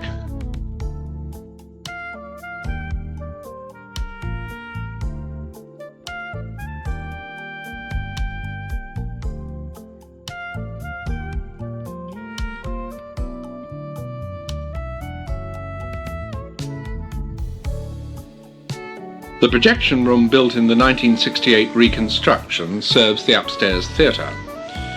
Projection facilities for 70mm prints have been retained, and only the rake of the projectors has had to be adjusted.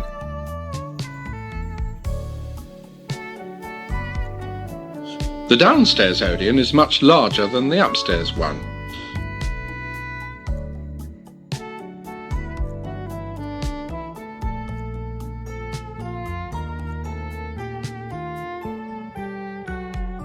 It seats 848, which is less than its previous capacity, due to the new projection room in the centre of the rear stalls.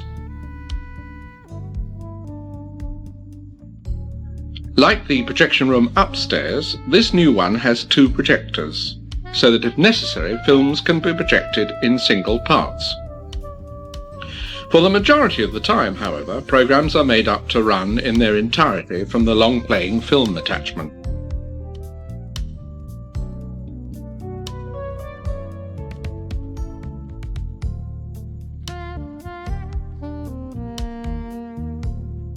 Odeon cinemas are continuing with their policy of large screens, made larger for the projection of anamorphic prints. In both the new Odeon's auditoria, the side masking opens wider and the top masking rises and falls when the screen changes ratio.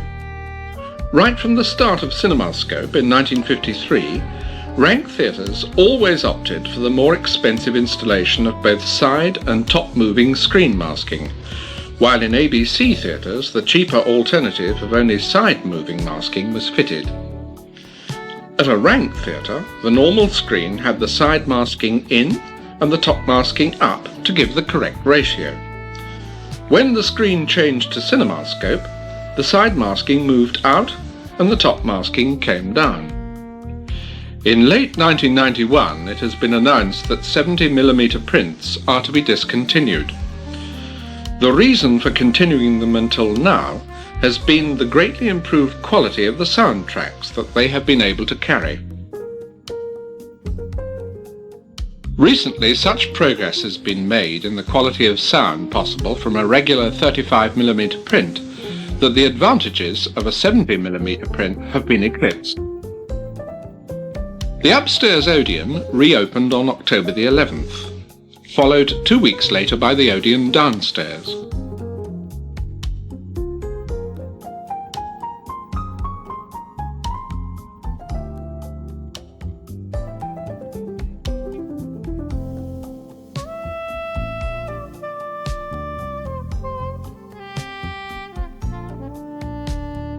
Architect for the Odeon West End conversion into 2 auditoria was Glyn Miller, who, 18 months previously, had been responsible for the design of the new Odeon mezzanines, by the side of the nearby Odeon Leicester Square.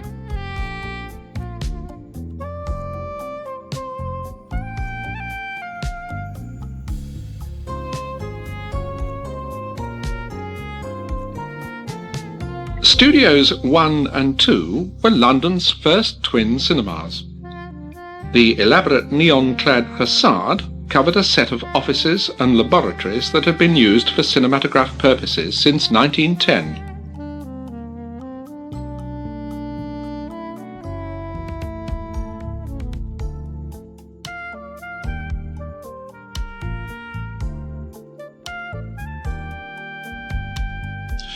Both Studio 1 and Studio 2 were served by a single paybox.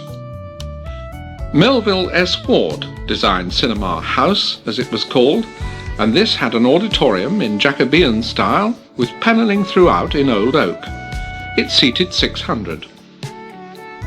When D.J. James acquired Cinema House, he set about building a second cinema in the large basement underneath. Both the Studio 1 and the Studio 2, as the theatres were now to be called, opened in March 1936.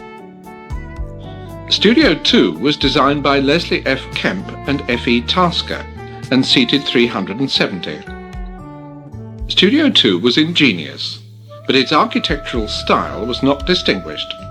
However, as a newsreel theatre, house lights would only rarely be used. Although the Studios 1 and 2 were for a short time subdivided into Studios 1, 2, 3 and 4, they all closed in December 1984. The Leicester Square Theatre is not the only one to have been gutted, rebuilt and then altered again by the rank organisation.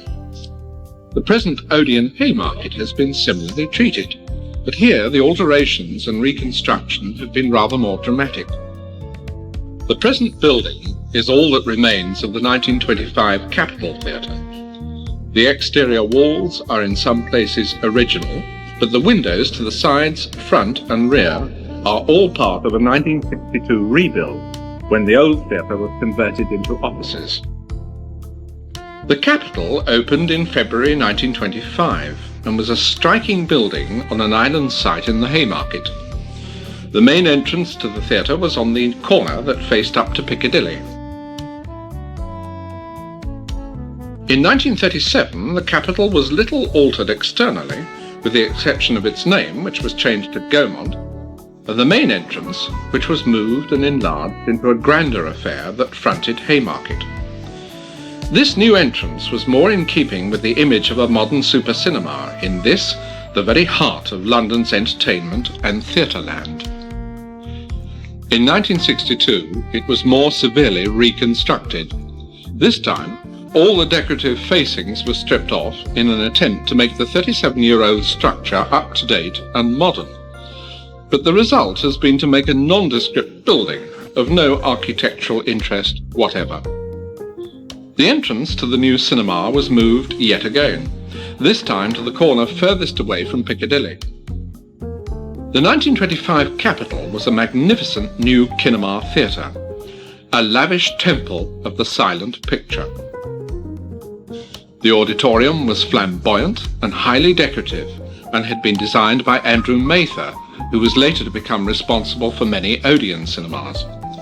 The Capitol seated 1,700. The Capitol became part of the General Theatre Corporation in 1928 and thus passed to Gaumont British.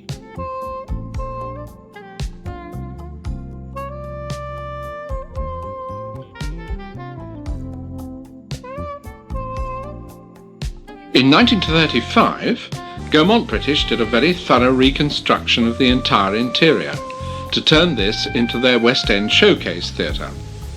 As the Gaumont, it reopened in February 1937 and had a seating capacity of 1,328.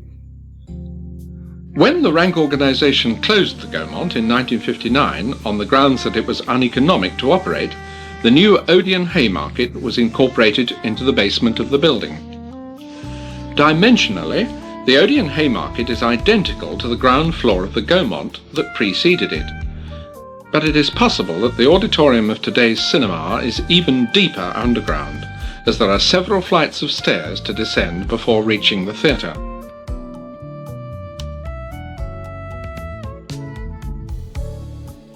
The present Odeon is very luxurious.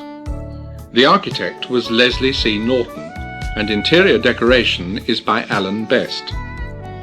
The side walls are covered with tie silk panels of gold and tan, and the ceiling, of suspended fibrous plaster, has circular holes in it. These give a honeycomb effect.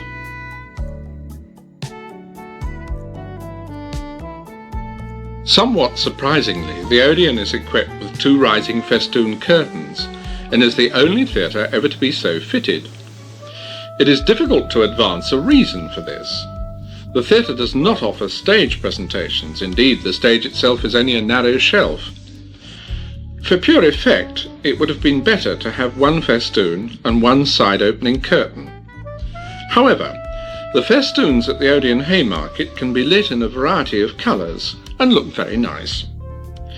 The screen is very large in relation to the size of the auditorium and can be masked to suit the various ratios of Academy, widescreen, CinemaScope and 70mm.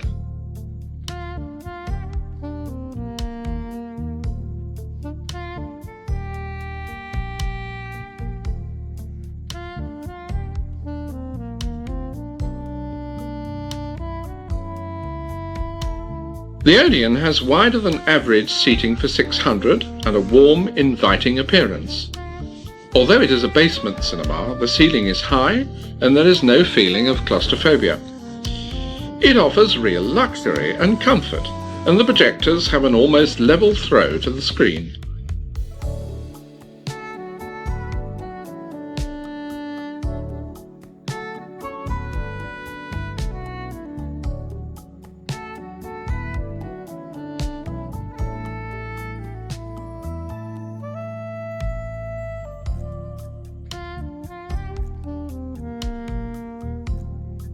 The Odeon has become a very popular cinema for specialised programmes, and distributors have been known to queue up to have their films premiered at this theatre. The Prince of Wales Theatre in Coventry Street opened in October 1937. It is a rebuild of the theatre that had opened on the same site in 1884. The crowds of people that stream between Piccadilly Circus and Leicester Square cannot fail to see the white artificial stone building and its belfry-like tower.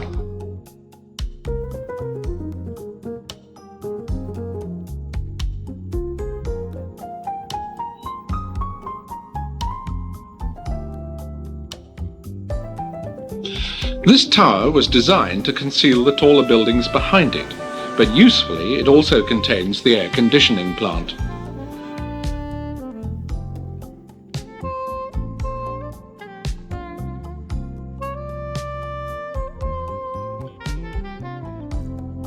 The Prince of Wales Theatre has been used several times as a public cinema.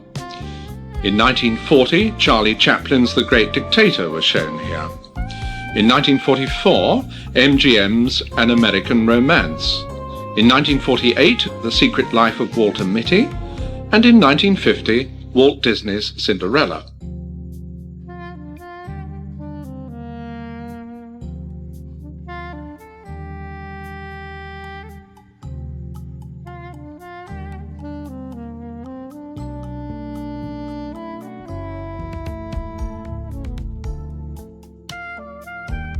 In November 1991, the Prince of Wales Theatre is host to Aspects of Love, and the proscenium and orchestra pit are for the most part obscured by its scenery.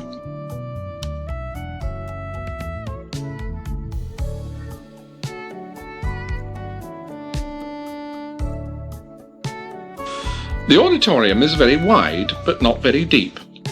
Architect Robert Cromie was able to bring the front of the somewhat steep circle to within 21 feet of the proscenium arch. The theatre seats 1,139.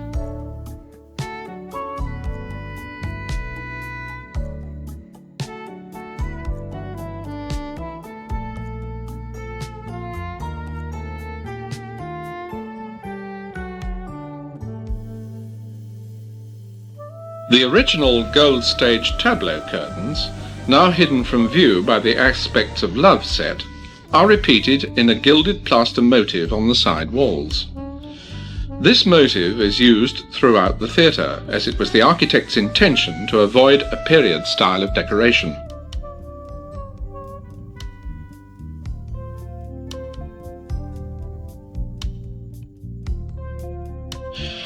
When the theatre opened, there were no footlights. Instead of floats, there was an illuminated glass panel which extended around the orchestra pit. This formed a promenade around which the chorus could circulate. The foundation stone was laid by Gracie Fields in June 1937, and the theatre was opened in October of the same year.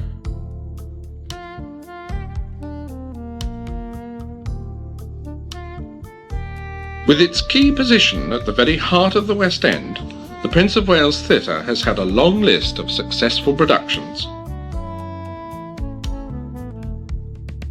When the Odeon Leicester Square opened on Monday, November the 2nd, 1937, it struck a most modern note in London's West End. It still does today.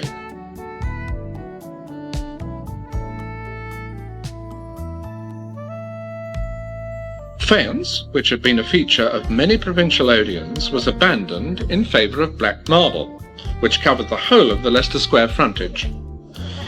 It was also used on the tower, which rises 120 feet above the pavement, and whether viewed from Leicester Square itself or seen from a point just off Piccadilly Circus, it is very impressive. The whole of this expanse of shining black marble still presents a very striking effect. Some 200 slabs, each 6 feet by 5 and 2 inches thick, were used.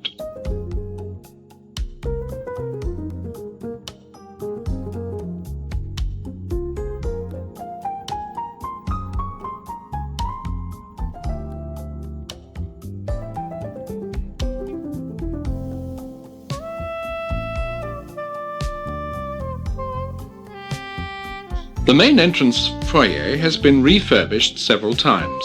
It was originally panelled in Australian maple and myrtle woods. There was no sales counter, and the doors to the stalls were centrally positioned. Original carpet was wine-coloured and had a blue border.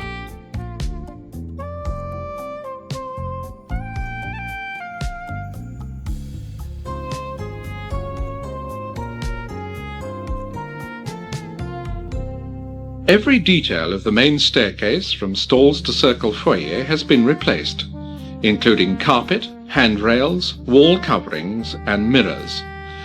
Only the original steppings have been retained.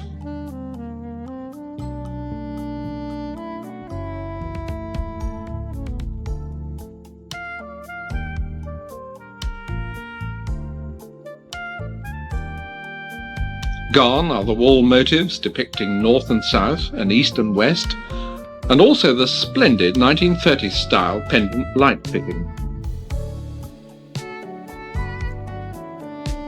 The circle foyer has been completely changed. Doors that used to be at the head of the stairs have been removed. Originally, the ceiling had lighting coves on either side. Facing Leicester Square, the circle foyer used to have a tea lounge. There was never a full restaurant at the Odeon.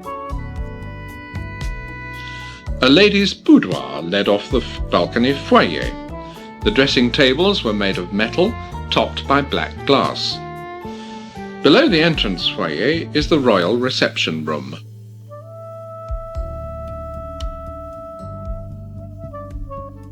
On the walls are medallions commemorating the construction of the theatre, originally sited in the entrance foyer.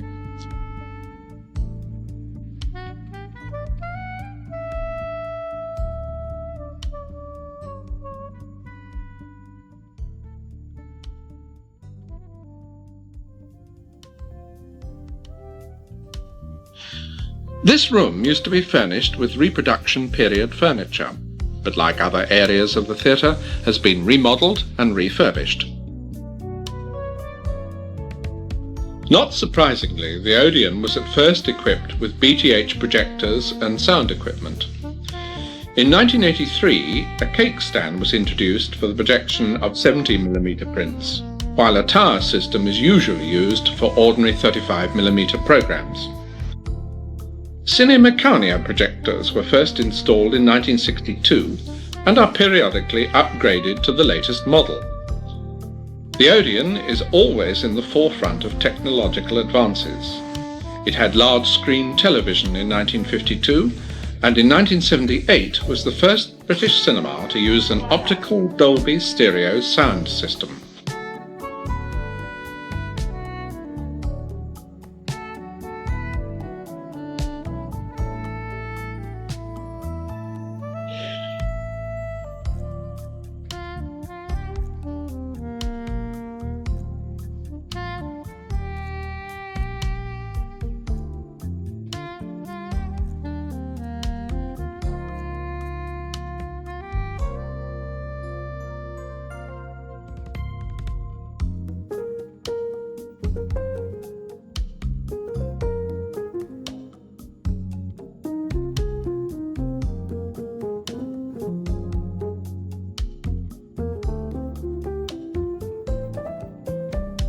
It was in 1967 that the Odeon underwent the modernisation that made the first dramatic changes to its appearance.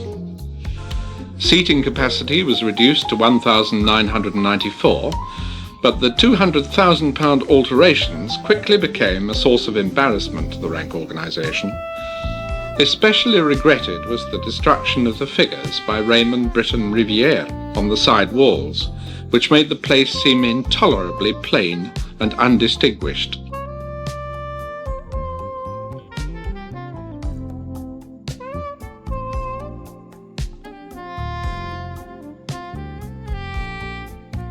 In the recent 1987 refurbishment, flow neon decorations have considerably improved its somewhat austere appearance. The auditorium has only one balcony, and this is of a very gentle rake. For the balcony, special seating was designed in a leopard skin material. In 1991, the new circle seating is unique to the Leicester Square Odeon.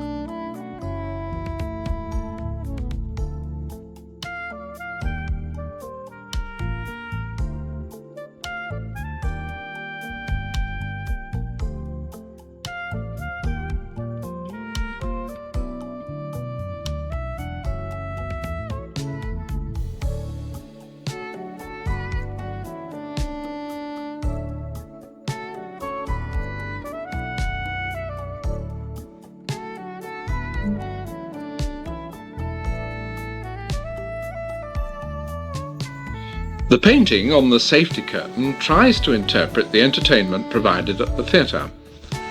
A seated audience and green uniformed page boys express the music, dancing and films that were to be incorporated into the Odeon's programmes. Bands of musicians are linked by festooned film to dancers, and buses, trains and cars speeding towards the word Odeon emphasise the central venue of the theatre.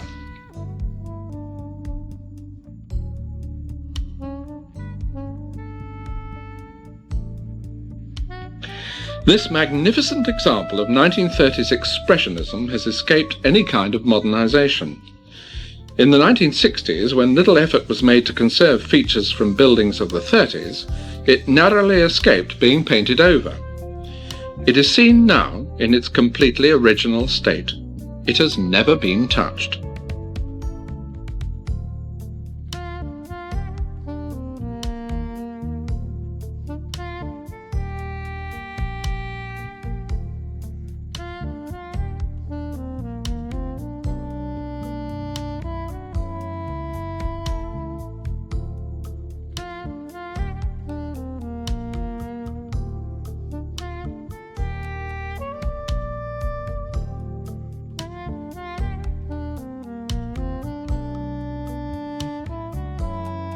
Above these sculptured figures by Raymond Britton Riviere, a semicircle of cove lighting started off the progressive house lighting of the auditorium. Lighting coves in the ceiling and walls were illuminated in sequence, gradually flooding the theatre with light from front to rear. A reversal of the sequence took the auditorium from light to darkness. The auditorium was illuminated entirely by indirect lighting. Plans were also well advanced to bring back the sequential cove lighting in the remaining ribbed arches across the ceiling, but the horrific costs involved have meant that this plan has had to be shelved.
Right down in the bowels of the building, below the stage, is a most comprehensive air conditioning plant, ensuring that each of the nearly 2,000 patrons is given 1,200 cubic feet of fresh air every hour. Heating equipment consists of a series of gas-fired boilers, which also supply hot water for the building. An ingenious system of automatic controls on the heating system ensures a comfortable and uniform temperature throughout the theatre. Still fully functional is the orchestra lift, which has a total floor area of 480 square feet and is capable of bearing a load of 10 tons. This is the equivalent of 150 performers.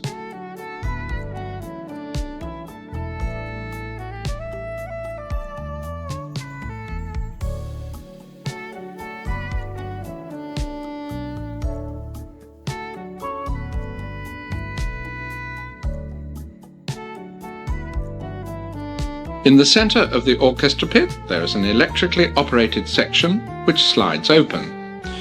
Beneath this, the organ console comes into view. This is on a lift. The console can be raised to either orchestral or stage level.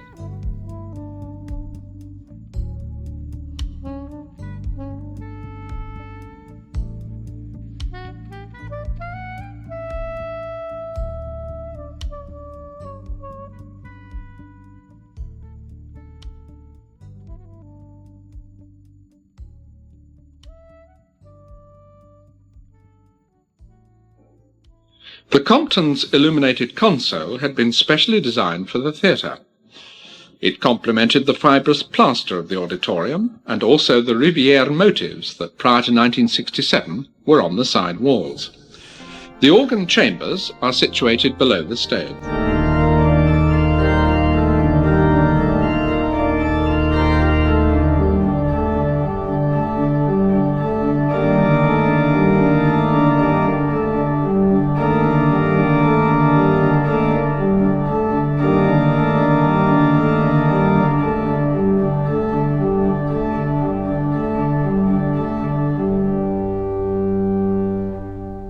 Theatre to have 5 keyboards, and the 17 pipe ranks and percussions were supplemented by an improved type of the Compton electrone or mellotone unit. It contained some unusual stops which brought about a more traditional church tone, so much so that it has been described as more of a concert organ, and as such one of the finest in the world. The way she talks or the way she loves me, just look at me. I'm like a monkey in a coconut tree. You know I'm overjoyed, 'cause boy oh boy, she's my gal. She asks me when I say let's go out dancing. Your place or mine, don't waste my time with folk. Funny, doesn't care about clothes or money. She just cares for me, she's all I need, she's my gal.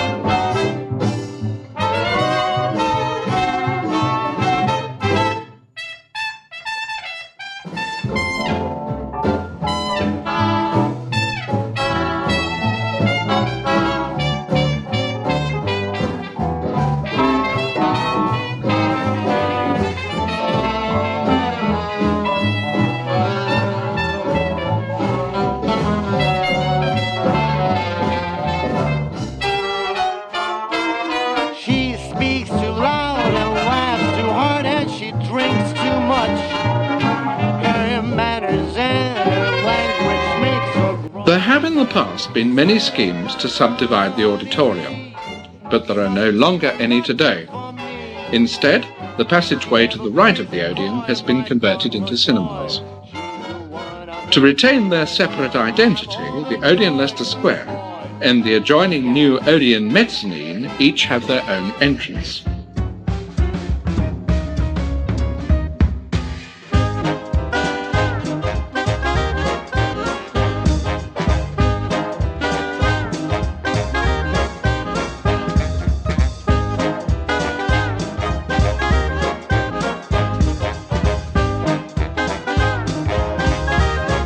On the ground floor is Odeon 1. This has 60 seats.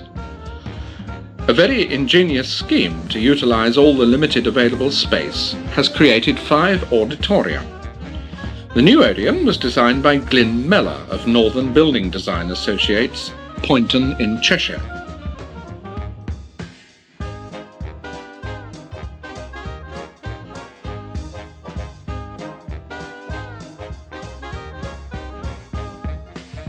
There are many stairs to climb because above the entrance lobby and Odeon 1 are Odeons 2 and 3.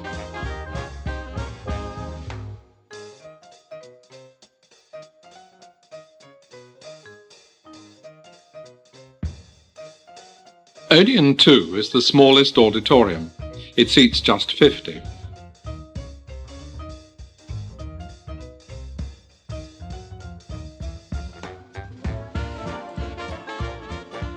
This projection room has 2 projectors with double-headed facilities. Odeon 2 is at the front of the building, nearest Leicester Square.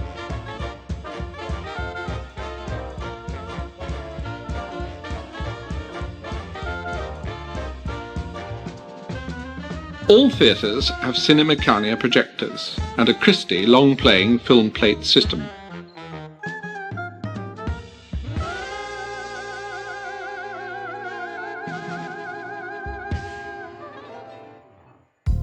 Odeon 3 is at the same level as Odeon 2.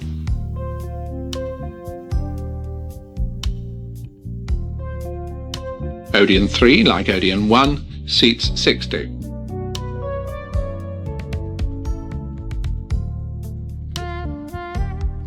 Odeons 4 and 5 include a further climb, as these are situated right at the top of the new extension, level with the rear of the circle in the original Odeon Leicester Square auditorium.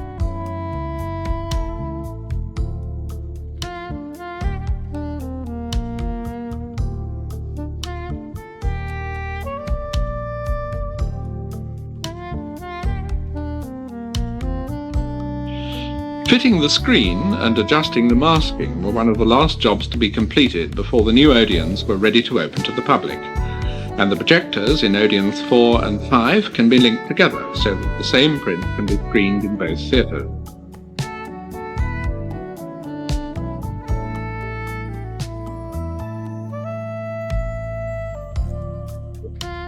Each auditorium is equipped with Dolby stereo sound. Odeon 4 seats 60. All 5 auditoria have the same luxury seating, the same colour scheme and very similar dimensions.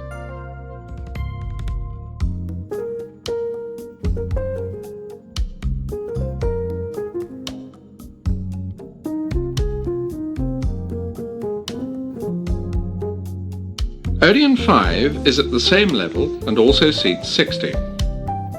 Emergency exits are at the front beneath the screen and are the reason why the floors are stepped down. Admission to any seat in each auditorium costs £6.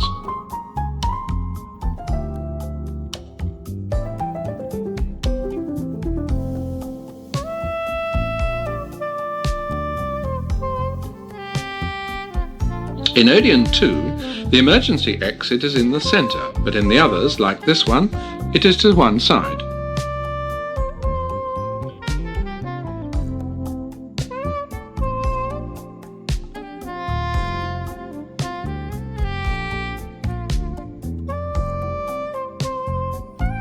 Rain had begun to fall as the new Odeons prepared to welcome their first audience. At 6 o'clock on Thursday, April the 19th, 1990, the general manager of the Odeon complex, Mr. Bill Weir, was on hand as the doors of his new theatres were opened. Thus, the Odeons, Mezzanine, Leicester Square, London, were launched on their career.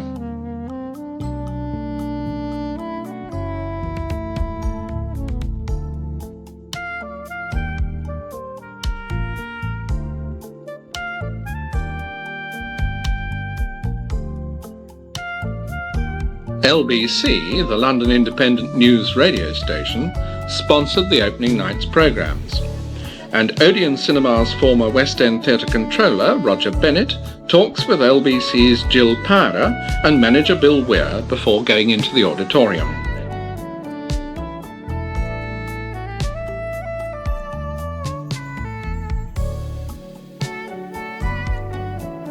So, at 6:30 precisely, projectionist Mark Jeffrey pressed the button, the film started moving, and programmes at the new Odeons commenced. In the 18 months that have elapsed since they first opened, the Odeon mezzanines have proved very popular with patrons, and their cost of £1.5 million has been well justified. The Odeon Leicester Square was built as, and continues to be, the flagship theatre of the circuit. Now refurbished and enlarged by the addition of small auditoria, the theatre is ready to move into the 21st century, confident of retaining its position as the pre-eminent cinema of the United Kingdom. The newly opened twin auditoria of the Odeon West End, together with the Odeon Leicester Square and the Odeon mezzanines, are a massive investment by the Rank organisation in continuing their promotion of Odeon as the first choice in London's West End.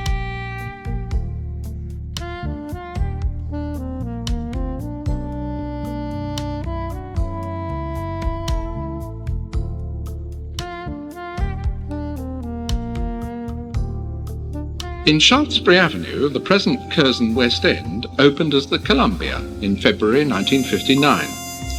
It was a promotion of H.H. Wingate.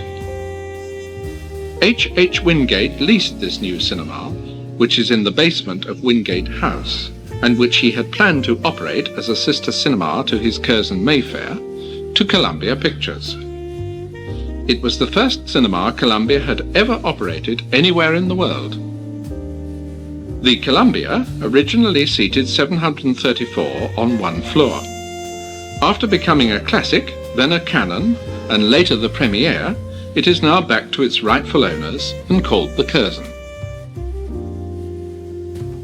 For many years, this impressive building was the Coventry Street Lions Corner House. Metro-Goldwyn-Mayer opened a 7-screen multiplex cinema here on October 31st, 1991.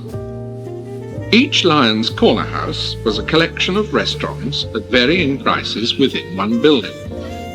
Coventry Street was the largest, and reportedly seated 6,000. In recent times, the corner house has been converted into an indoor shopping mall, known as the Trocadero Centre, and the main entrance to the cinemas is on the first floor.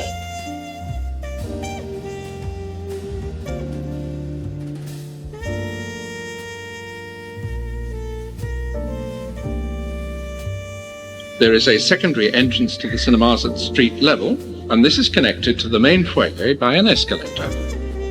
The main foyer and the ticket lobby is spacious, but there are no auditoria on this floor.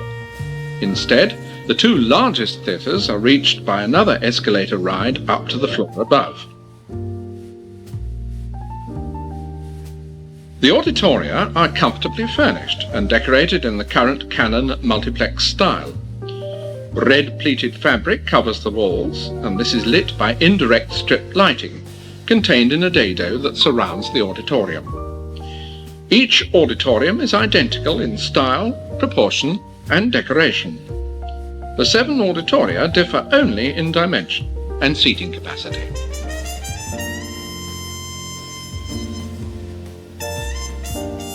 The seats are luxurious, and this is the standard design to be found in all new Canon multiplexes. They are without doubt the most comfortable of any current theatre chair. The seat back is long enough to form a headrest, and yet the excellent sight lines of the auditorium ensure that each patron has an unimpaired view of the screen. All 7 auditoria have rising festoon screen curtains. These were first fitted at the Canon Multiplex Southampton and have become a standard feature of all Canon multiplexes since. Festoon curtains contribute a great deal towards the cinematic atmosphere that these auditoria have. They make a pleasing contrast to the auditoria of some other multiplexes, which give the impression of being bland viewing halls and have no cinema atmosphere at all. In Canon cinemas, the festoon is correctly lit by contrasting colours from the top and bottom. The blue illuminates the inner folds and the red the outer. Festoon curtains enable the auditoria to have the largest possible screens. If side-opening curtains were fitted, screen width might have to be sacrificed to accommodate the curtains when they are opened. By taking the festoon curtain up, no such restriction has to be imposed. Modern thinking on screen size is not without its dissenters. In Canon multiplexes, the side masking remains still and only the top masking moves. This means that anamorphic or widescreen productions are actually shown on a smaller screen than normal. The reasoning behind this is that recent statistics have indicated that far fewer anamorphic films are being made, and the visual quality of a modern 35mm print is good enough to be projected onto a large screen. Instead of masking down the screen for the majority of current product, the full size of the screen is used. At the MGM Trocadero, the 5 smaller auditoria are situated above the 2 larger ones. However, reaching them entails riding up escalators for 2 more floors. And this is because the ceiling height of the auditoria require 2 floor levels of the Trocadero Centre to be used.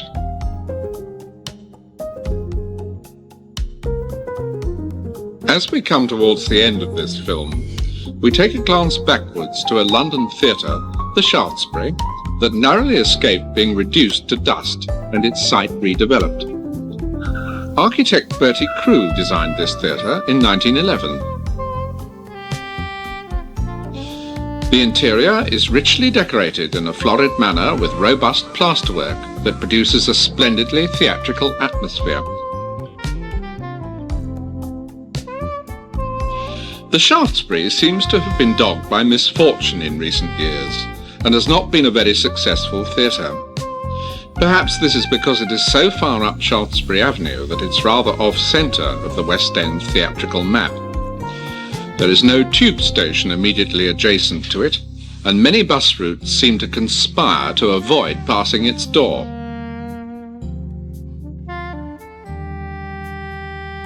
The building has changed ownership many times, and at the conclusion of a performance of Hair in 1978, when some plaster in the auditorium collapsed, the theatre remained dark for a long time. It seemed to be an unpopular, unloved and unwanted theatre. Plans were prepared for it to be replaced by an office block.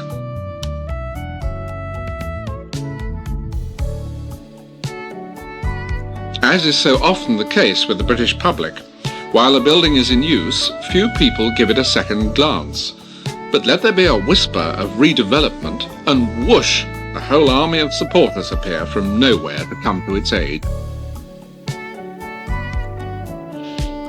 In the case of the Shaftesbury, the building was at once reappraised, its importance to London's theatrical scene re-established, and theories vigorously proposed as to how the theatre could be improved. The theatre was built for Walter and Frederick Melville as the home of melodrama, and remained in the Melville family until 1961. Bertie Crewe was one of the finest Victorian theatre architects, and he was at the height of his career when he designed this auditorium. It is very much in keeping with the blood and thunder melodramas that were staged here in its early years.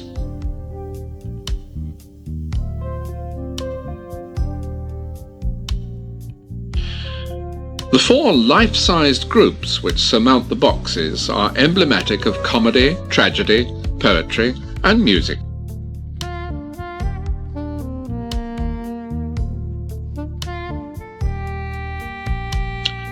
There are 10 boxes altogether, 5 on either side of the proscenium. The boxes are separated by ionic columns, which are fluted and enriched.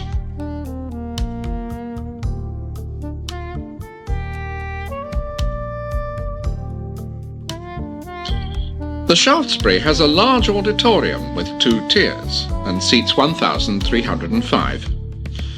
The theatre has always been particularly suitable for operettas, musicals and ballet. The proscenium arch is segmented, and in the spandrels are bas-relief groups of reclining women and Roman soldiers. The 1950s were a checkered period in the theatre's history, and its doors were closed more often than they were opened. The freehold changed hands several times, and a threat of redevelopment loomed. Members of the entertainment industry and Equity, the actors' union, fought a vigorous campaign to keep the theatre open.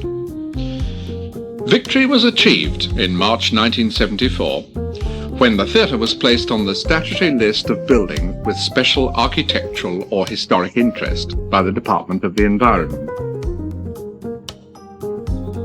10 years later, in 1984, the theatre was acquired by the Theatre of Comedy Company, founded by writer-director Ray Cooney, and renamed the Shaftesbury Theatre of Comedy. It remains in this ownership, and with this name today. In 1986, the theatre had a facelift and was restored to the excellent condition in which it is seen here.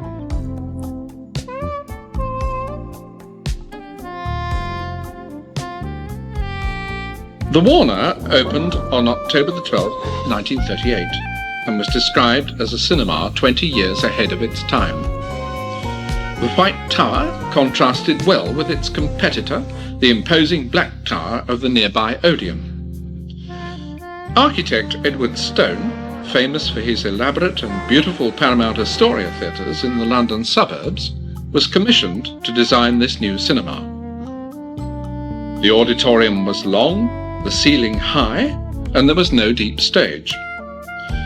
This was pure real cinema, as opposed to a movie palace. But surprisingly, amid all this modernity, a pipe organ was installed, presided over by Phil Finch. The auditorium walls were covered with banrock wool, a mineral manufactured from limestone and used in film studios as a soundproofing agent. Over this covering, the walls were finished in a gold-coloured material and quilted, affording a very luxurious appearance. In 1969, the original single auditorium was divided into two. The £500,000 refurbishment included the twinning of the theatre, at that time a move in line with the trend of demand by cinema-goers. In 1964, just 5 years before, Warner's had undertaken a £146,000 refurbishment scheme. The revolutionary walls of the single auditorium were covered with drapes, and an even larger screen installed, ready for the premiere of My Fair Lady. The organ was removed and donated to Christ Church Teachers' Training College at Canterbury, Kent. A few years later, the Warner was again reconstructed. This, the largest auditorium, seating 890 patrons in the remains of the circle of the original cinema. Beneath, the downstairs theatre and the former stage area were further divided into 4 screens.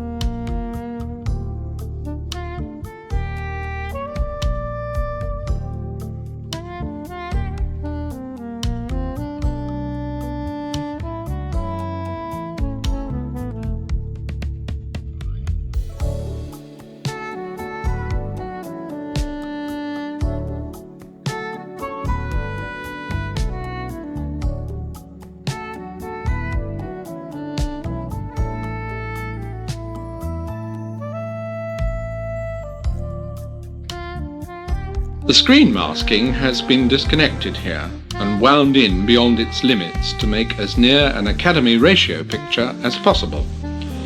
This is because at the closing performance in this theatre, a 1938 Technicolor film will be screened.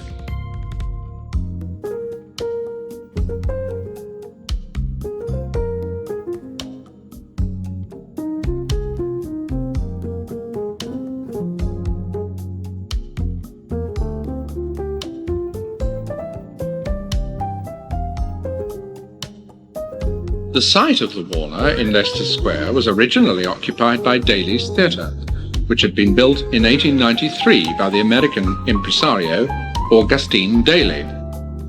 After Warner Brothers acquired Daly's, they built this, their flagship theatre, on the same site. It was the only pre-war Warner Theatre to be built in Europe. Until 1938, Warner Brothers had premiered their new films at the Regal Marble Arch, the key ABC circuit house. Warner Brothers were later to have and at the 39% interest in the nationwide ABC cinema chain. On September the 12th, 1991, the Warner Theatre closed its doors to undergo a complete rebuild. This is due to be completed in March 1993.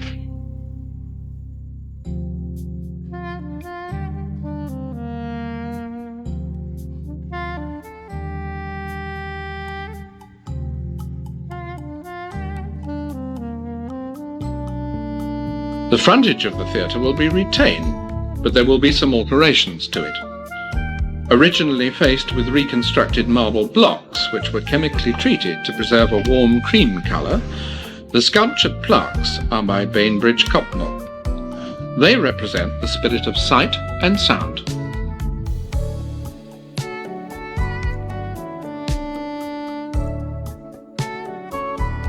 The auditoria are being gutted, and in their place will be a brand new multiplex cinema that will be one of the most luxurious in the world. It will house 7 screens with a range of seating capacities varying from a West End premiere auditorium to a size small enough for intimate, specialised pictures. Each auditorium will offer the latest and most sophisticated technology for the showing of films that will then be available.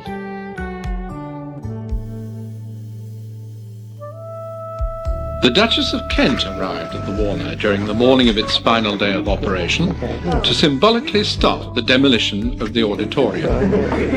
The Duchess had come because it was her parents-in-law who had opened the theatre back in 1938. Mum,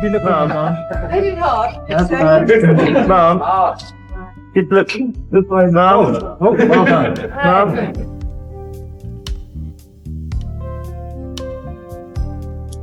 Afterwards, the Duchess inspected a model of the Warner Theatre, showing how the exterior will look after the alterations are completed.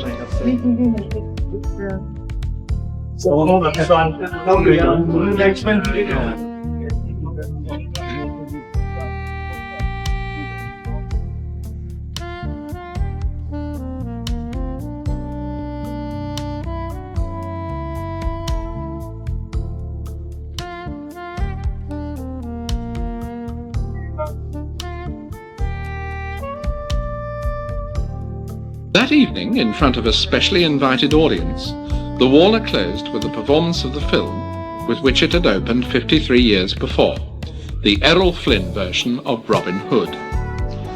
Gala openings of a cinema are well known, but to have royalty and a gala performance to close a theatre is most unusual. Here, David Bent, Vice President of Warner Brothers International Theatres, introduces the final programme. Good evening, ladies and gentlemen, and welcome to the Warner West End. It is indeed appropriate that we are closing the theatre this evening with exactly the very same film with which we opened it in 1938. And I would firstly like to thank the Turner Broadcasting Corporation for making the film available tonight. We will be presenting the film to you this evening, not as we normally would in the modern style, but using 2 projectors, with the projectionist switching manually from one projector to the other in between each reel. The soundtrack is the original mono recording. I'd also like to thank our friends from the Evening Standard in helping to promote and run this evening. It is somewhat sad that the theatre is closing tonight. However, we will be back with you in March of 1993 with what we think will be a spectacular multiplex, and we look forward to seeing you then.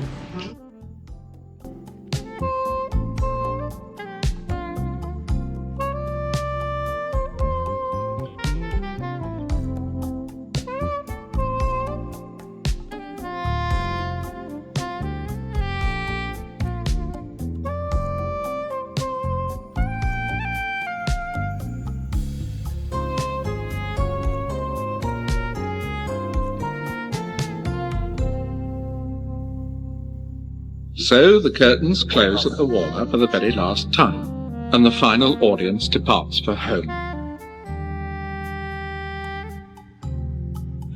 As when the Warner Multiplex opens in March 1993, it will be the newest theatre in London.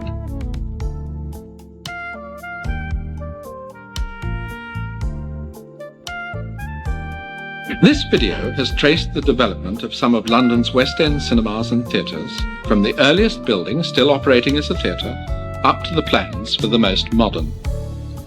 In between, it has shown a selection of West End cinemas and theatres in chronological order. The theatres are for the most part in pristine condition, lovingly restored and maintained in their original splendour. The cinemas too are immaculate, but all those still operating in 1991 are completely different inside to what they were when they first opened. Theatres seem to be happy to evoke luxurious nostalgia. Cinemas, possibly because they attract a much younger audience, need to project a constantly up-to-date image and have thus been altered, subdivided and re-altered yet again.